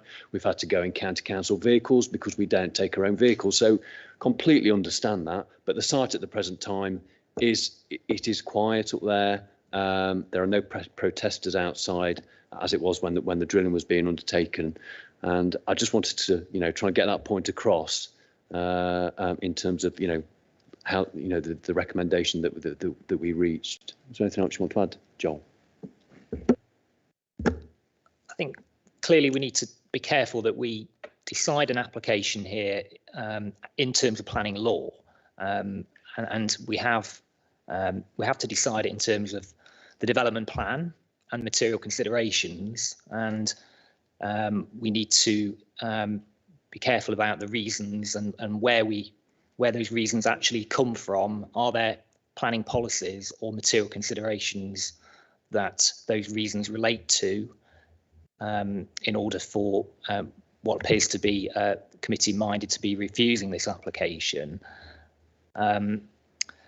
The issue on the sterilisation, we've talked about that, which is not strictly a sterilisation issue. I think also I've heard about the point about they've had time already and restoration should follow in a timely manner. I think that's a point that I've picked up on. So I think that the members need to consider and provide reasons now is to back up what they've been, what you've been talking about and your position really, so that we have reasons that are clearly defendable at an appeal should an appeal be lodged, and we can't rule that out. Thank you. Thank you, Joel. Right. Well, I think we've heard from officers, we've heard from members. I get a feeling as to how this might be going. I think from a legal procedural point of view, we need to be sure of if people are going to vote against this, as we've just heard, we need to be sure of policies and material planning considerations. And we must be very careful not to get in the realms of speculating what might be happening in the future. We just have this very clear application in front of us now. A lot of comment has been made about the climate change, the climate emergency, and that is covered in a quite detailed way in paragraph 301 onwards, which explains again the way planning applications have to be determined, even though we have declared, or the council has declared, the climate emergency. Decisions have to be taken against development plan and other considerations. But with that in mind, I think if Councillor Lawton. Oh, Councillor Owen, sorry. Chairman, I don't know whether this is the first time I've served on the county's planning committee, and I don't know whether it's unusual to overturn officers' recommendations. Clearly it's not, but those of us that serve at borough level know that it is, because the planning is in many ways quite subjective. And Mr. Smith has made the point on the balance. Well, he's balanced one way, I've balanced the other. And therefore, officers are the professional experts in terms of planning policy. They've heard the debate that's gone on this morning. A lot of what has been said is encapsulated in policy. We, as members, have interpreted that policy on the other side of the argument to what officers have done. I know there's been some extraneous material, there always is. Well, they are the professional officers, highly paid officers as well. They should be able to put together, in the appropriate terms supported by the legal officers, the necessary planning policies and what the comments we have made relate to in terms of those planning policies. It's not for us now to sit down and say it's a planning policy 2, subsection 6, paragraph 8.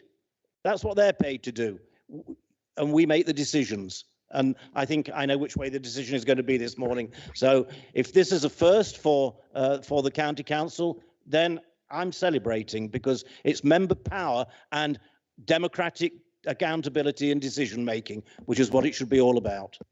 Thank you, Councillor Owen. No, I don't think it would be a first for the County Council, and I'm sure the comment about highly paid officers was made in the heat of the moment. So that was probably not an appropriate comment to make in this arena. So yes, so I think that just ought to be borne in mind. Councillor Lawton and then Councillor Creamer, please. Before I comment, Mr. Chairman, can we ask for a response from Joel on that point, please? On the Councillor Owen, who's shaking his head. We need to.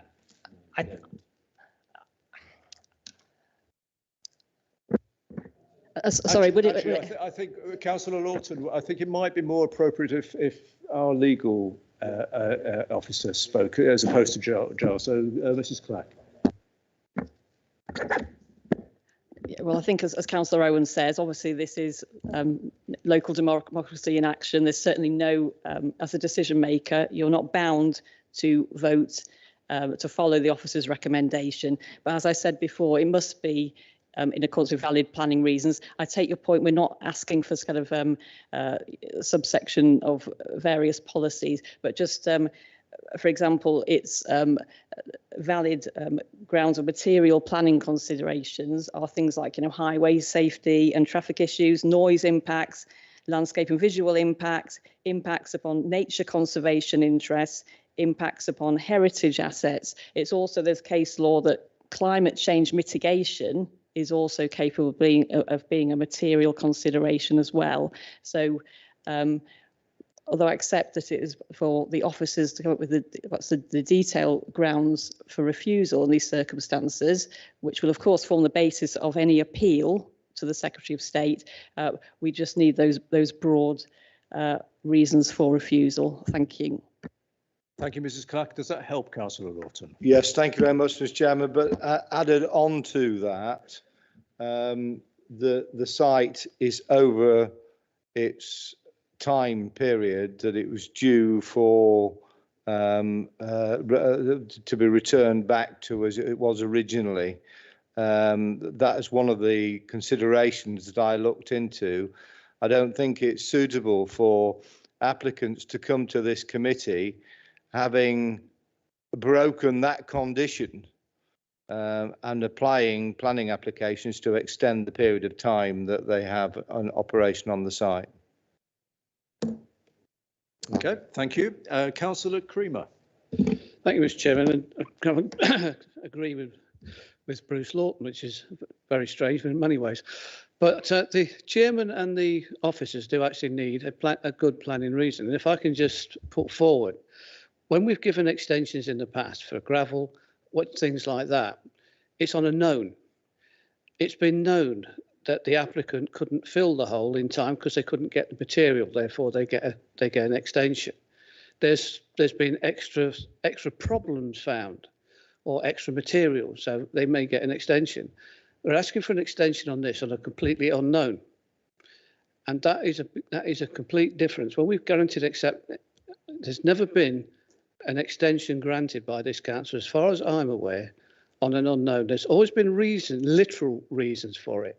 Not this may or may not be lifted. And for that reason, it makes it, as far as I'm concerned, a legitimate planning reason. If we go as well to extensions that have been granted for other things, and for the same reasons, they've been extended because they've either found out they haven't been able to get the materials again. So we've had extensions to extensions, again, not unusual. I would hate to set in process that we've started, we can get an extension on an unknown and an extension again on an unknown. So for me, that is one of the main reasons. Every time we've had an extension before, there's been actual reasons. Whether we agree with them or not, there's been reasons. This one, the reason is an unknown, a moratorium we have no control over, and the applicant has no control over. Thank you, Councillor Creamer. Mrs. Clark. Yeah, so thank you, Councillor Creamer. Yeah, I think this just illustrates the very difficult position that everyone involved in this decision is facing because of the moratorium. The effect of the moratorium is, in effect, the government has pressed pause on fracking policy. Obviously, the duty of this committee is to determine applications in accordance with the development plan, unless material considerations indicate otherwise. And the officer in his report's obviously gone through the policy background, and it's just. But I think it's that uncertainty that I can see is weighing on members' mind of the moratorium. But it's and you know, I accept it is a less than ideal situation. However, it's the policy position. I suppose I'm saying it remains the same. It's just a pause on those applications being determined, and whether the moratorium in itself will be capable of being a material consideration, or I suppose the uncertainty it causes. But I think it's, but I would, you know, I don't know the answer to that. But I think there are other grounds or other material considerations, perhaps based around that, which could be formulated in a grounds for refusal. Thank you. Yes, thank you. I think we are getting very focusing a lot on this infamous moratorium, which as colleagues are saying is very much unknown, if you like, isn't it, as you say.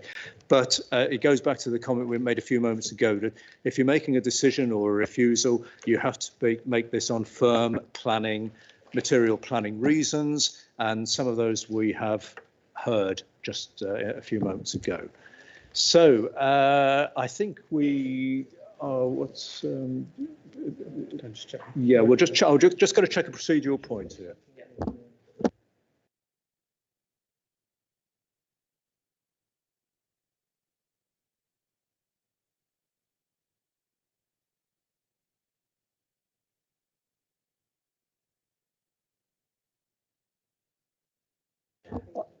Okay, thank you. Right.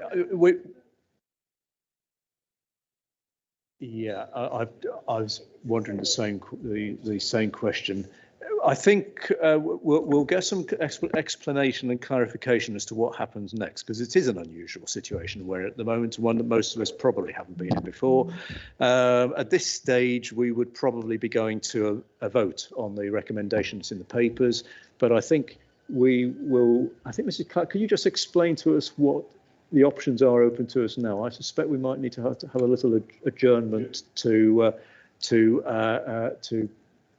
look at reasons for a decision that may be made in a few moments. But could you just give us some guidance, please? Yes, thank you, Chair. And it's, I think, basically the kind of procedure note or the procedure rules kind of are intended to ensure that any decisions of this committee are robust and, will stand up to scrutiny and challenge. So it's for that reason we just need to perhaps I would ask, Chair, if we may just take a moment perhaps for officers to formulate some reasons for refusal, which we can then bring back to the committee before the vote is taken, so that it's clear then what members are voting. Yes, it is. And also, could you just explain the position with regards whereas the way the voting works, because we've got a recommendation in the papers at the moment, I think members will be curious to know what they might be voting on in effect. Okay, well, it says the procedural, it says, if a committee member disagrees with the report recommendation after hearing all the presentations and debating the matter in Planning and Rights of Way Committee, then they can vote against it. The procedure rules do not allow for a recommendation to be reversed. For example, to change a recommendation for approval of planning permission to one for refusal. This is because voting against the recommendation would have the same effect. Therefore, it would not be appropriate to make a motion to amend a recommendation in these circumstances. Any committee member who tends to vote against a recommendation must make their reasons based on sound planning considerations such as set out above, which I read out earlier, clear to the meeting. If a number of members decide they intend to vote against, then there should be a discussion in the meeting to agree the reasons before a vote is taken. Officers may seek a brief adjournment to proceedings to prepare written reasons for the relevant members to agree in committee before the vote is taken.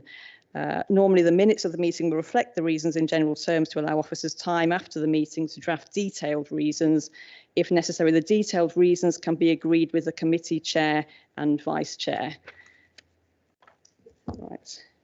Oh, yep. Okay, right. And then it just goes on to say about appeal as well, which we also mentioned before, but it's members of planning committee who voted against officer recommendation may be required to justify their reasons at appeal, because it would obviously be difficult for officers to represent the council if their professional recommendation was to approve an application.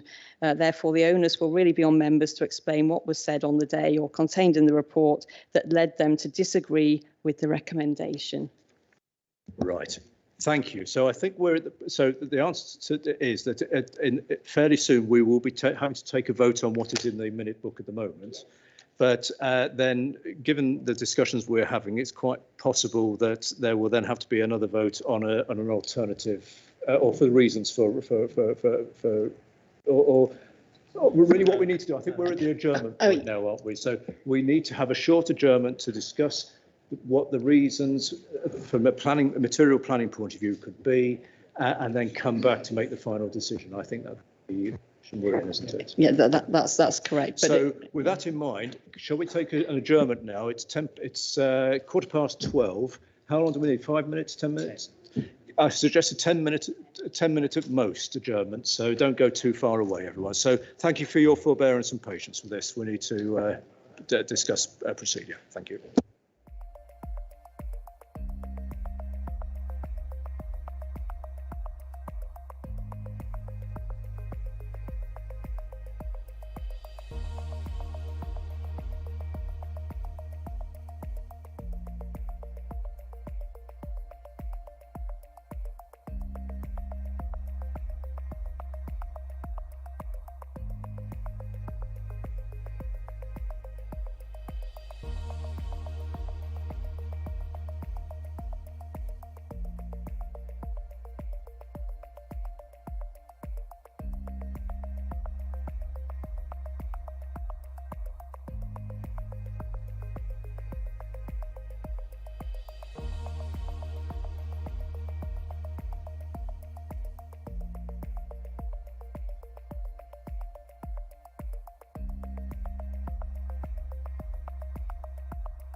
Thank you.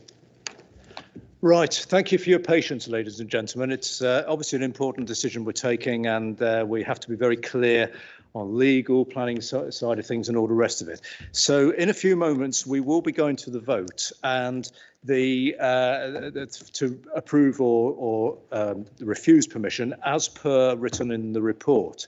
But I think that given the present sort of where we are, I think I know the way it's going to go. So we have to be clear on planning grounds as to the reasons that decision might be taken.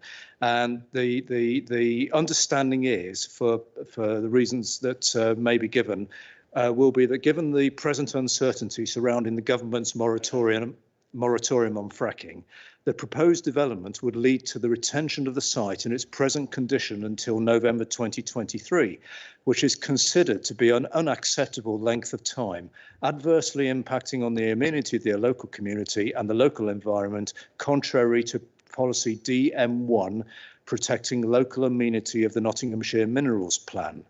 These impacts are considered to outweigh the benefits of retaining the site in its present condition for this period of time. It is therefore considered that the application be refused to allow for the site's timely restoration in accordance with the NPPF. So that is our understanding of the discussion, the detailed discussion and things we'll be discussing this morning. I hope everyone is clear on that. I think we're probably ready to go to a vote on this. So we have the recommendation that was originally moved and seconded by myself and Councillor Fielding, which is on page 107.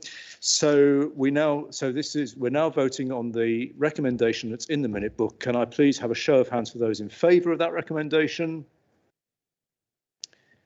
Anyone against?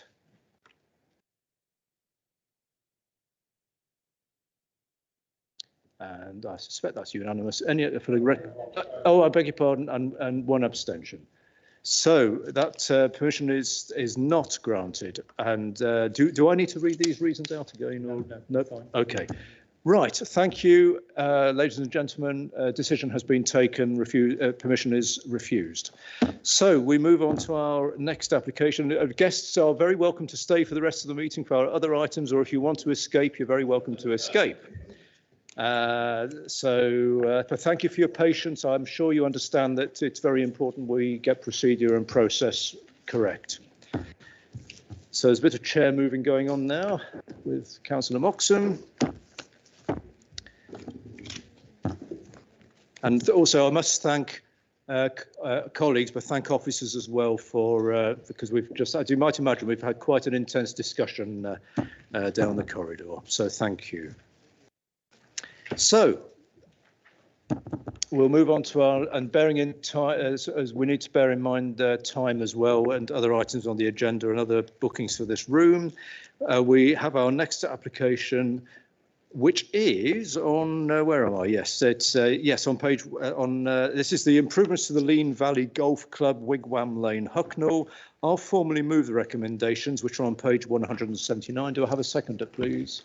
Formally second to reserve my rights to speak. Thank you, Councillor Fielding, and Mr. Smith, Jonathan, please. Thank you, Chair.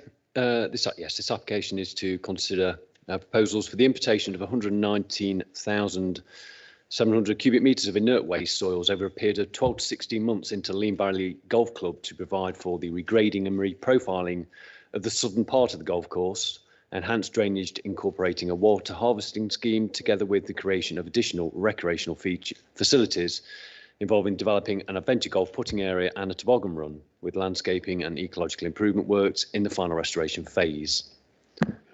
The application site comprises the southwestern part of the Lean Valley Golf Course, which incorporates a 250-metre long practice range outfield, where the main works are proposed, and at the 16th hole. The golf club is located approximately 1 kilometre to the southeast of Hucknall and 1.5 kilometres to the northwest of Bestwood Village. The application site covers 6.3 hectares set within a 50-hectare golf course located within the Greenbelt. Vehicular and pedestrian access is gained from Wigwam Lane. To the northwest of the golf course lies a mix of allotments and amenity grassland, beyond which lie two-storey residential properties in Oakenhall Avenue, approximately 275 metres away when measured from the nearest location of the main proposed works at the northern end edge of the practice range outfield. From the same location, there is further residential development in Porchester Close, 185 metres to the southwest on the opposite side of Wigwam Lane. The site is located within the catchment of the Baker Lane Brook, a tributary of the River Leen, which enters the golf course at its southwestern boundary before flowing east and joining the river. An open ditch known as Wigwam Lane Ditch runs parallel to Wigwam Lane along the western site boundary before joining Baker Brook as it enters the golf course. The application site is at a slightly higher elevation than its immediate surroundings, reaching a maximum height of 90 metres AOD in the northeast, falling to 55 metres AOD in the southwest at the point where Baker Brook enters the golf course. As a bit of background, the site was a former colliery tip and disposal site which was developed into an 18-hole golf course and opened in 1994. The practice range outfield was granted planning permission in 2003. The topography of the application site reflects the restoration of the former colliery tip, with backfill having created a stepped landscape sloping towards Baker Lane Brook, with a large depression at the southern end of the driving range, a second topographical depression at the eastern boundary of the site, and finally, a third topographical depression exists between the driving range and the 16th hole to the south of the practice outfield. The current landform of the golf course does not provide for a high quality practice range. The area is characterised by poor drainage and frequent waterlogged conditions, which restricts the playability of the outfield, putting it out of action for a significant part of the year. This restricts the teaching capability of the golf club and provides poor quality facilities for its members. A redesign of the practice outfield and the 16th hole has been sought to overcome the various constraints identified across this part of the site, which have arisen over the years and are linked to the present topography, grading profile of the site and its drainage characteristics. Full planning permission is sought to import 119,000 cubic metres of Environment Agency approved waste soils into the golf course over a 12 to 16 month period, working from 7 AM to 5 PM Monday through to Fridays, with an average of 63 HGVs delivering each day. The availability of material will determine how long it takes to complete the works. Material is expected to be sourced from local construction and engineering projects. The proposed lorry route to the site will be from the A611 to the south of Hucknall along Nottingham Road, then along Portland Road and Station Road, with direct access for all construction traffic from Wigwam Lane by way of a purpose-built secondary access track. This next slide illustrates the location of the various elements of the scheme of works. The works comprise the following elements: regrading to a 4-degree gradient across the outfield of the driving range, together with the provision of a subsurface drainage system to improve safety, drainage, ground maintenance, aesthetic appearance and playability of this area. Earthworks and remodelling of the practice range and 16th hole with target greens to improve drainage and playability. Drainage improvement works involving the creation of a water storage lagoon and an attenuation basin connecting to Wigwam Lane Ditch and Baker Lane Brook to reduce the flooding risk to the 16th hole. Provision of an 18-hole adventure golf putting course with artificial grass and a thin landscape to the east of the northern end of the practice range, and the provision of a summer toboggan run to the east of the car park with associated regrading and use of artificial grass, and an emergency access road. The final phase of the works would involve topsoil spreading and cultivation, which would restore all areas where a change in ground levels have occurred. An improved landscaping scheme will be implemented involving the planting of native trees, shrubs, wildflower areas, marginal pond and wetland planting in the first available planting or sowing seasons. The landscaping will involve the planting of local native species indicative of the River Leen corridor. Following restoration, the site would receive 15 years of aftercare management secured by condition. This next slide depicts the area of the main element of the works, which would involve backfilling the steep-sided topographical depression at the southern end of the practice range and the remodelling of the length of the practice range with target greens. The cross-section represents the changes in levels in this part of the practice range. You can see the dotted line, which that shows the existing ground levels, which are reflective of that photo, and then the bold line, that is the proposed levels being proposed. The next slide shows that the practice range outfield would be reorientated away from Wigwam Lane with new containment mounding along its western edge, and towards the southern end of the outfield the land will be raised by up to 12 metres higher than the currently existing ground level. The following two slides show the 16th hole, with the slide showing views towards the 16th with the industrial units on the southwestern side of Wigwam Lane, in the distance beyond the mature vegetation boundary to Wigwam Lane. This slide shows long distance views across the 16th hole looking in a southerly direction down the fairway.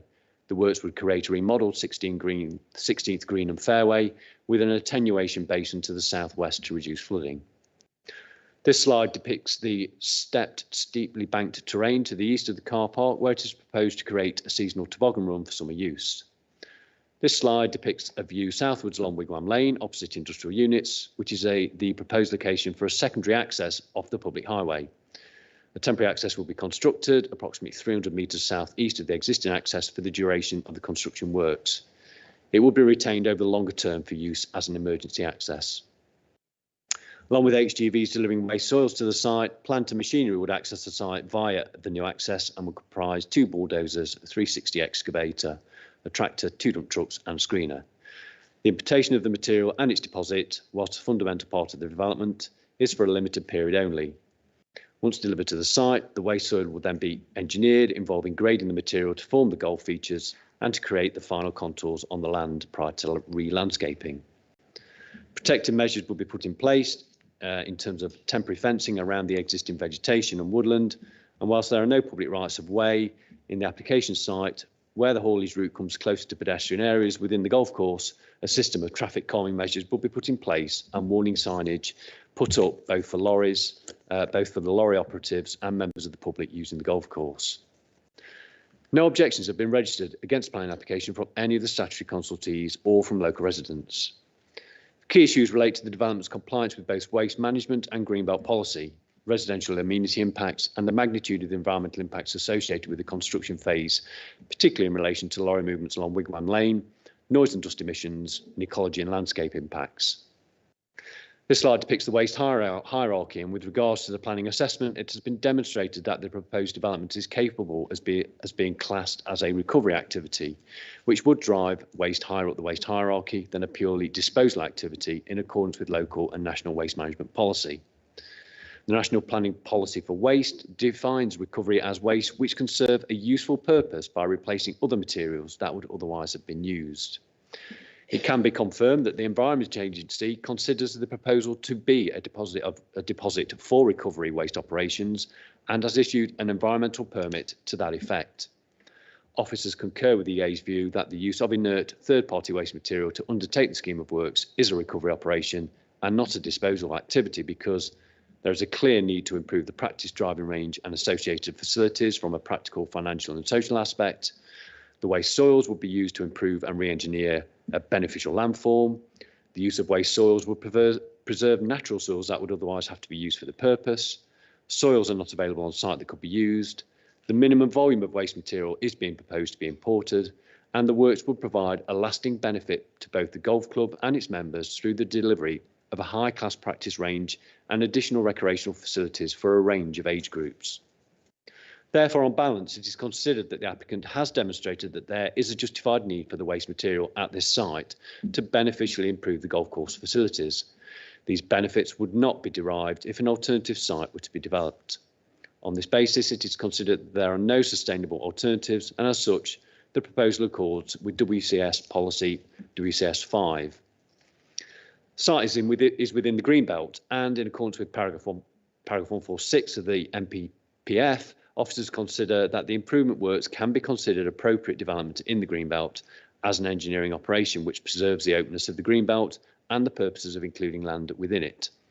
As such, there is no requirement to demonstrate very special circumstances under Greenbelt policy, and therefore, in terms of the location of the development site, it is appropriate in the Greenbelt in accordance with Waste Course Strategy Policy WCS 5 and the MPPF. In terms of the environmental effects of the development, Waste Course Strategy Policy WCS 13 is supportive of the development, given that it has been demonstrated that, subject to planning conditions, the environmental impacts for the development are considered acceptable. The highways effects of the development have been fully assessed as part of a traffic assessment and demonstrates that the development would not give rise to unacceptable levels of congestion or capacity issues on the proposed lorry route. The County Council's Highways Authority is satisfied that traffic levels along Wigwam Lane would remain within acceptable levels. Similarly, the noise and dust effects of the development, subject to planning conditions, would be less than significant in terms of residential amenity impacts. The proposed improvement works provide for the satisfactory management of dust, and in relation to noise emissions, the works would have a less than significant effect on the nearest noise sensitive receptors, subject to being undertaken in accordance with a number of planning conditions, including controlling hours of operation between 7 AM and 5 PM Monday to Fridays, and controls over the operational plant, including reversing alarms. A further condition would ensure that the noise generated by construction activities would not exceed the noise level stated in the cumulative table set out under condition 15 as shown on this slide. Annex E of the standard identifies that noise generated by construction activities is significant if the total noise, pre-condition ambient plus construction noise, exceeds the pre-construction ambient level by more than 5 decibels, up to a maximum of 65 decibels during daytime hours.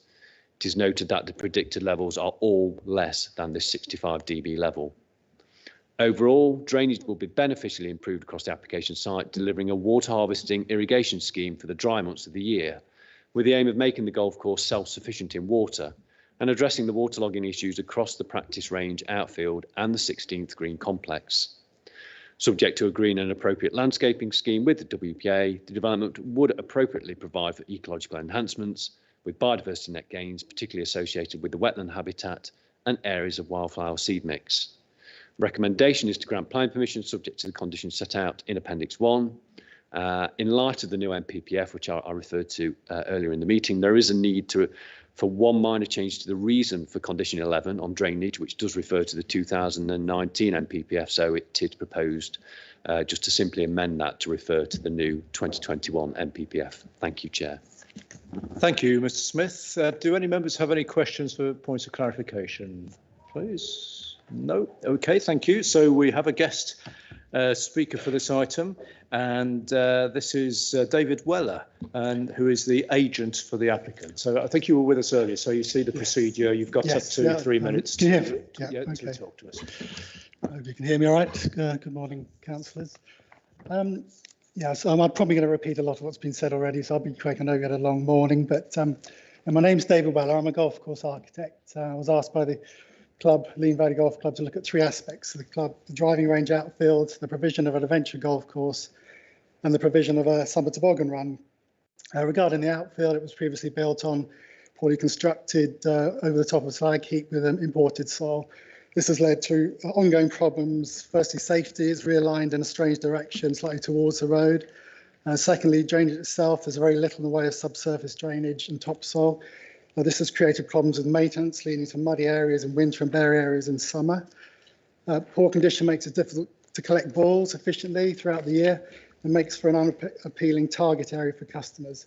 The outfield lacks any visual targets, with some sections of the outfield not visible from the bays. And this aspect has been in decline and continues. In order to address these issues, a remodelling scheme is proposed using imported soils. The reshaping would have a number of benefits. The outfield would be effectively realigned so the golfers are encouraged to hit further away from the road. The severe slopes would be removed, and with the addition of well-shaped target greens, the outfield would be both more appealing to customers and easier to maintain. The installation of subsoil drainage and appropriate shaping would greatly improve these maintenance and therefore the look of the outfield. It would also form part of a water recycling scheme where excess rainfall can be collected with the combination of outfield shaping and drainage pipes. This will be transferred to the water storage lake and used for irrigation at a later date. An improved outfield surface and drainage would also allow the use of robotic grass cutters and ball pickers, which the industry is rapidly moving towards. The soil required for the works is derived from Environment Agency approved soils, and this is primarily due to the nature of the existing site, which has been historically spoiled with no soil, and consequently no soil being derived from the site itself. Regarding adventure golf, in addition to the range improvements, the operator also wishes to add the activity to the facility. Adventure golf is an ideal complementary activity. The design will be landscape-based with rocks, undulations, water and planting. And the theme elements will be centred on local historic history and heritage. Adventure golf is very inclusive and can be enjoyed by all ages, thereby broadening the customer base. The same can be said of the toboggan run, again, encouraging a younger audience, which hopefully will also encourage the use of other facilities at the club. In summary, there is a desire by the applicant to greatly enhance the facilities at the club. The proposal will result in an outfield less prone to flooding, more attractive to customers and enjoyed by all. Many golf courses are successfully broadening the appeal of their facilities by introducing new leisure features, and the Valley is keen to move forward also. One of the byproducts of COVID has actually been the increase in golf. Speaking to all operators, my travel, huge increases in players and membership uptake. Lean Valley would very much like to build on this revised interest. I therefore hope that the committee can support this application. Thank you, Mr. Weller. Very clear. And do any members have any points of clarification to raise? No. OK, thank you very much. So we now open the floor up to debate and discussion and decision. Sorry, Chair, sorry to interrupt. Moved and seconded. Formally moved I think we did, didn't we? We did do it. So apologies, Chair. Apologies. It's been a busy morning. I understand completely. So the recommendation has been moved and seconded. So now we open it up to discussion and debate and decision. Does anyone wish to ask any questions or any points, or are we happy to go to and make a decision? Right. So. Yep, we'll go. So really, nothing else really to add to the report. Although I was fascinated by a summer toboggan run. Look, I mean, it's intriguing to see what that might be like. But no, I'm not going on it. But anyway, the slippery slope. Yes. So let's make a decision. Show of hands, please. Those in favour. That's unanimous. But for the record, no one against and no abstentions. So permission is granted as per the report. Thank you very much. And again, you're very welcome to stay, or if you want to excuse yourself, which we'll get Councillor Moxon back into the room now for our next item. Assuming he's not gone too far away. Oh, good. And so we need to go to page 33. Yes, 33, isn't it? Thank you.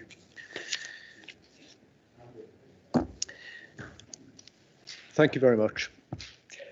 So our next item in the revised agenda is the review of the County Council's pre-application planning advice and charging schedule. I will formally move the recommendations as on page 44. Do I have a seconder, please? Formally second and reserve my right to speak. Thank you, Councillor Fielding. And Jonathan, again, if you're going to talk through this, please. Thank you, Chair. The purpose of this report is to advise members of proposed changes to the County Council's pre-application advice service, including a proposed increase in fee levels. Since July 2014, the Council has charged for providing pre-application advice for all developments it is the planning authority for. Fee levels were last reviewed and increased in July 2017, and it is considered timely to undertake further review.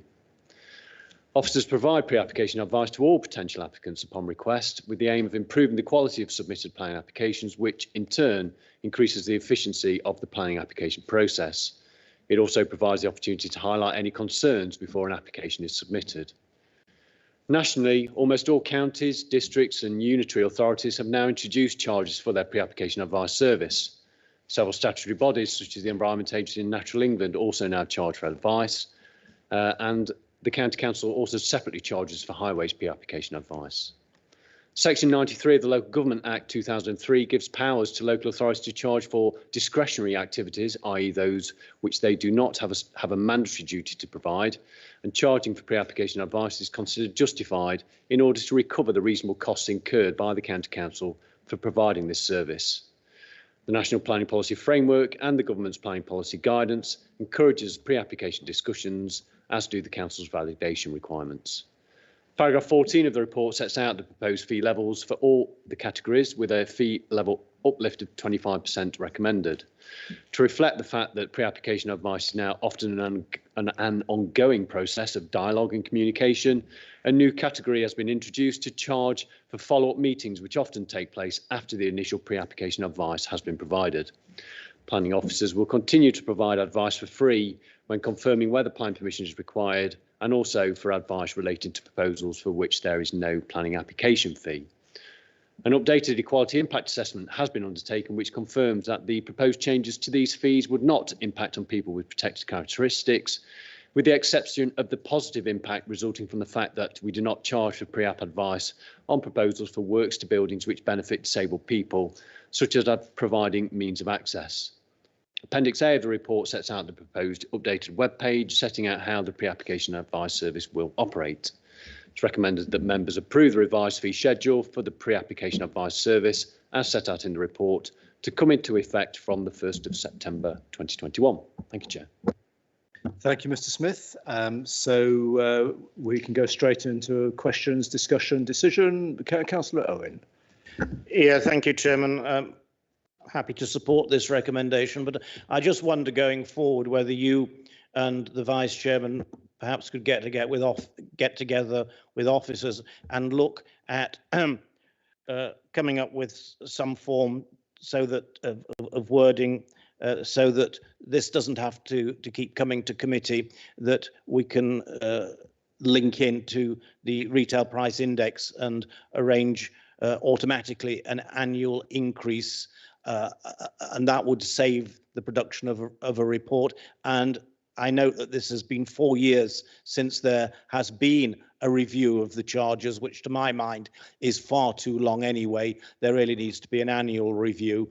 Clearly, I'll support what's here this morning, but I think going forward we could make this far more efficient than it is at the moment. Thank you.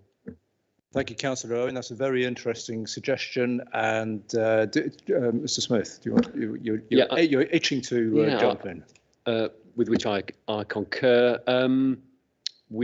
We also provide, it's almost a more project management tool called planning performance agreements, which is similar to pre-application advice, but they tend to run throughout the whole development project. And the planning performance agreement charter that we have in place does allow officers to increase the charges in line with RPI without coming back to committee, as Councillor Owen suggests. So I would support that if we wanted to amend the recommendation, that we could do that annual uplift in fees to reflect RPI. I would reserve the right to come back with more fundamental reviews of the pre-app charging regime as required, because the pre-app advice is becoming a greater part of our work, and I think part of the changes that we've made to the schedule, including these additional fees for further meetings, is a reflection of that. So if in the future there are more fundamental changes, we will of course bring those back to committee, but I agree with what Councillor Owen suggests. I'm happy to propose that as an amendment to the recommendation with your agreement, Chairman.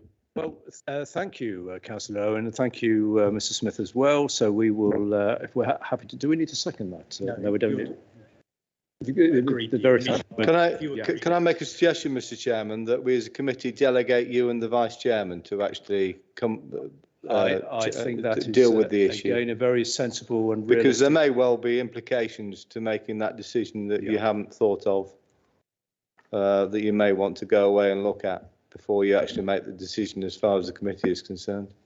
I'm happy to accept that suggestion, and I'm sure Councillor Owen would be as well. So yes, we will certainly go away and have those discussions. Yeah, I'm just wondering whether, just for the sake of clarity, Chair, sorry, is just whether perhaps the recommendation be amended just to bring a report back to committee within a certain time frame, like within a year, to look at the charging schedule, or do you want to just change it to making it to RPI?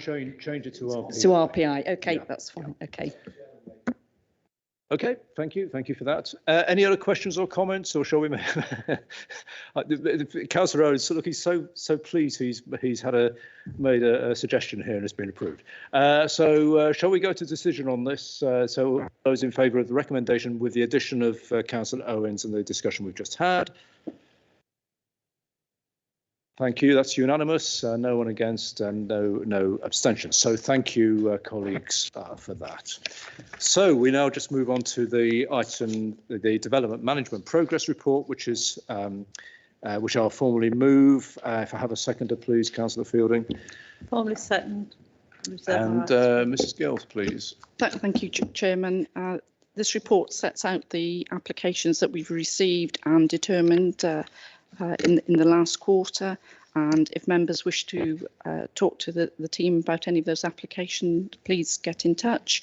And Appendix B on page 217 sets out the applications that we're targeting committees. So already on the list for September's committee, we've got 3 assorted applications for you. So the work of this committee continues and continues at pace and with a great volume of work. Thank you, Chairman. Thank you, Sally. Councillor Creamer. Actually, I will get in contact about page 211, Carlton West. I've got a slight issue on that, but I will get hold of you privately on that one. Just a clarification though, I don't know where Carlton West 2 is. I don't know why there's a Carlton West 1. 211, yellow paper. I think it's a typo, but it's a funny one. On mine, at least, anyway, it says Carlton West 1. It's probably a typo. It's not a sign of a boundary review or something. I suspect might be a reflection of the fact there's 2 members for that particular ward, but we can make amendments to how that's shown in future reports. Chair. Thank you. Is that okay, Councillor Creamer? Right. Thank you. And any other comments or questions, or should we go to a decision? Well, do we have to? Yes, we do have to approve these. So all those in favour, please show. And no, that's unanimous. No one against, no abstentions. That's the final item on today's agenda. Can I thank you all for your patience and your contributions this morning? It's been a very busy meeting. It was always going to be a difficult, controversial one. And also we've spoken before, and indeed a few moments ago, about the important decisions that we take on this committee. The very fact that the agenda pack is thicker than a typical full council agenda shows just how much this committee is responsible for. So I don't, and I'm sure we don't underestimate the amount of work that has to be done on this. So thank you all for your contributions and the legal advice as well. And I will formally close the meeting. So thank you. Thank you.